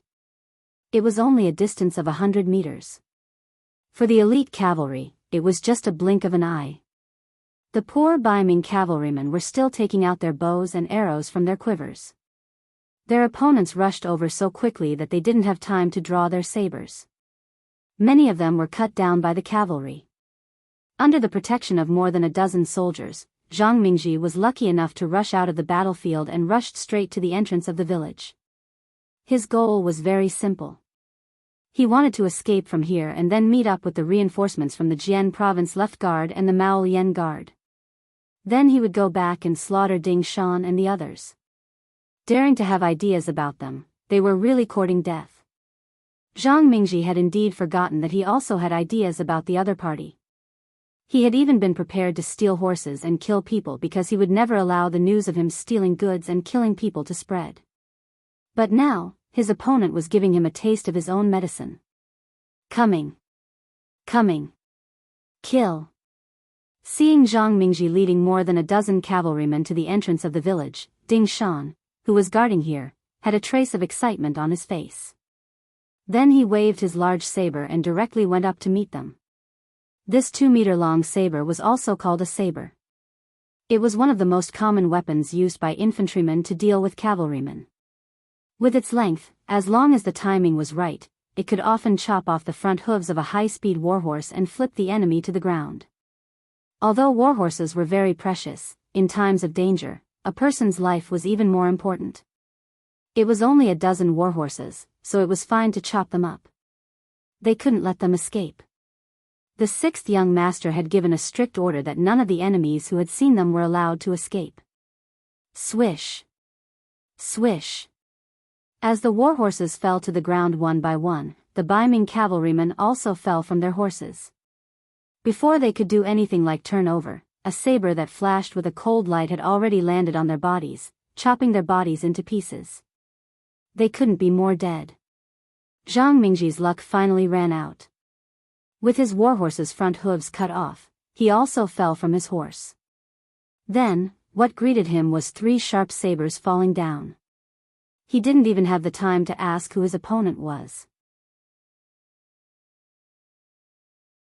Why did they have the guts to go against the Baiming army? His head was separated from his body. At this moment, he couldn't be more dead. 300 cavalrymen, they were either shot to death by arrows, fell in the path of the cavalrymen's charge, or died in the path of escape. In the end, not a single one was left. Gao Danhua and Ding Shan also didn't have any intention of keeping anyone alive. Whenever they discovered that a Ming soldier was not completely dead, they would go up and stab him. Their movements were fast and precise. It was obvious that this was not the first time they had done this. Fortunately, Zhang Mingji had already given the order that all the civilians in Hornhill Call could only stay in their homes. No one was allowed to go out. Otherwise, they would be killed without mercy. Originally, he didn't want people to see him kill people and steal horses. Now, it helped Ding Shan, Gao Danhua and the others. They didn't need to raise their sabers and do anything to the innocent civilians. Quickly clean up the battlefield and leave this place. Gao Danhua gave the order. Ding Shan and the cavalrymen began to carry it out. After less than an hour, Hornhill Call had once again returned to its original tranquility. Only the smell of blood still filled the air and didn't dissipate for a long time. Outside Hornhill Call, it was not peaceful at this time. The 300 Maolian Guard cavalrymen that had come from Maolian City were facing the combined attack of the 1st Battalion of the Cavalry Division, Jianghu, and the 3rd Battalion, Wuxia. The Maolian Guard cavalrymen also suddenly met the enemy without any preparation. First, there was a wave of archers attacking from afar. Then, there was a close-range charge. 800 against 300. Adding on that the cavalry division's sabers were so sharp, there were occasionally some beiming cavalrymen who wanted to put up a fight. But after a few swings on the horses, they sadly found that the sabers in their hands had broken from the middle due to the quality of the sabers. Facing the Maolian Guard cavalrymen with broken sabers, no matter if it was Deng Yu or Ma Xiangshan, no one would be polite. Who could say that the quality of a weapon was not another manifestation of a powerful hairstyle? Taking advantage of your weakness to take your life. After a flurry of sabers, the 300 Maolian Guard soldiers were completely annihilated. The cavalry division only lost one person and more than 10 people to take down 300 warhorses. Time went back 4 hours. In the 3 battles, the first to act was the main force of the mercenaries led by Yang Chendong. Their opponent was the left guard cavalry of Jian province. This time, there were 2,000 of them. From afar, they looked like a long dragon. Once they appeared, they would cause waves of tremors, giving people the feeling that they were a mighty army with thousands of men and horses. Because they were the furthest from Hornhill Call, the Jian province left guard cavalrymen were the first to set off. When the sky had just brightened, they set off from the city. By the time they reached the Stone Mountain area, it was already around 9 in the morning. In comparison, Yang Chendong's troops came even earlier. They had already arrived yesterday and chose the best battlefield. Relying on the fact that the Stone Mountain area was mostly stone, they chose a path between 2 mountains as the ambush location. Although it was called a mountain, it was not as tall as a real mountain. It was only about 20 meters high and was completely bare, showing the nature of a stone mountain. However, the height of 20 meters was enough to make Yang Chendong very satisfied. First, he arranged for the soldiers to place piles of stones at the exit between the 2 mountains to block it. This was to ensure that the enemy could only be a turtle in a jar after entering here. Then, he began to arrange the specific location and tasks for the ambush for each battalion. The political commissar of the 2nd Regiment and the commander of the 2nd Battalion, Chen Bo, was responsible for the attack on the left side of the mountain. The commander of the 3rd Battalion, Chen Yang, was responsible for the attack on the right side of the mountain. The regimental commander and the commander of the 1st Battalion, Wu Sheng, was responsible for blocking the enemy's retreat. At the same time, each battalion brought 2 auxiliary battalions to ensure that the task could be completed smoothly. In this battle, besides Yang Chendong himself riding the white dragon horse, there was no other horse accompanying him. However, when facing an enemy of 2,000 cavalrymen, he was still full of confidence. This was an ambush. His troops were nearly twice the number of the enemy, and they were equipped with advanced flintlocks. There was no possibility of failure. Now, he just had to wait for the enemy to appear on time. Liang Xian, the commander of the Jian province left guard, also had the same idea as Yang Chendong. Personally leading 2,000 cavalrymen, this force was equivalent to walking sideways in the vicinity. It was fortunate that they did not cause trouble for others. Who would dare to have any ideas about him? Moreover, with the combat power and speed of 2,000 cavalrymen, even if they encountered the enemy, they could completely rampage. There was no need to consider or worry about anything. You're tuning into the Carefree Valley YouTube channel. Don't forget to subscribe and join us on this journey to catch the most captivating stories.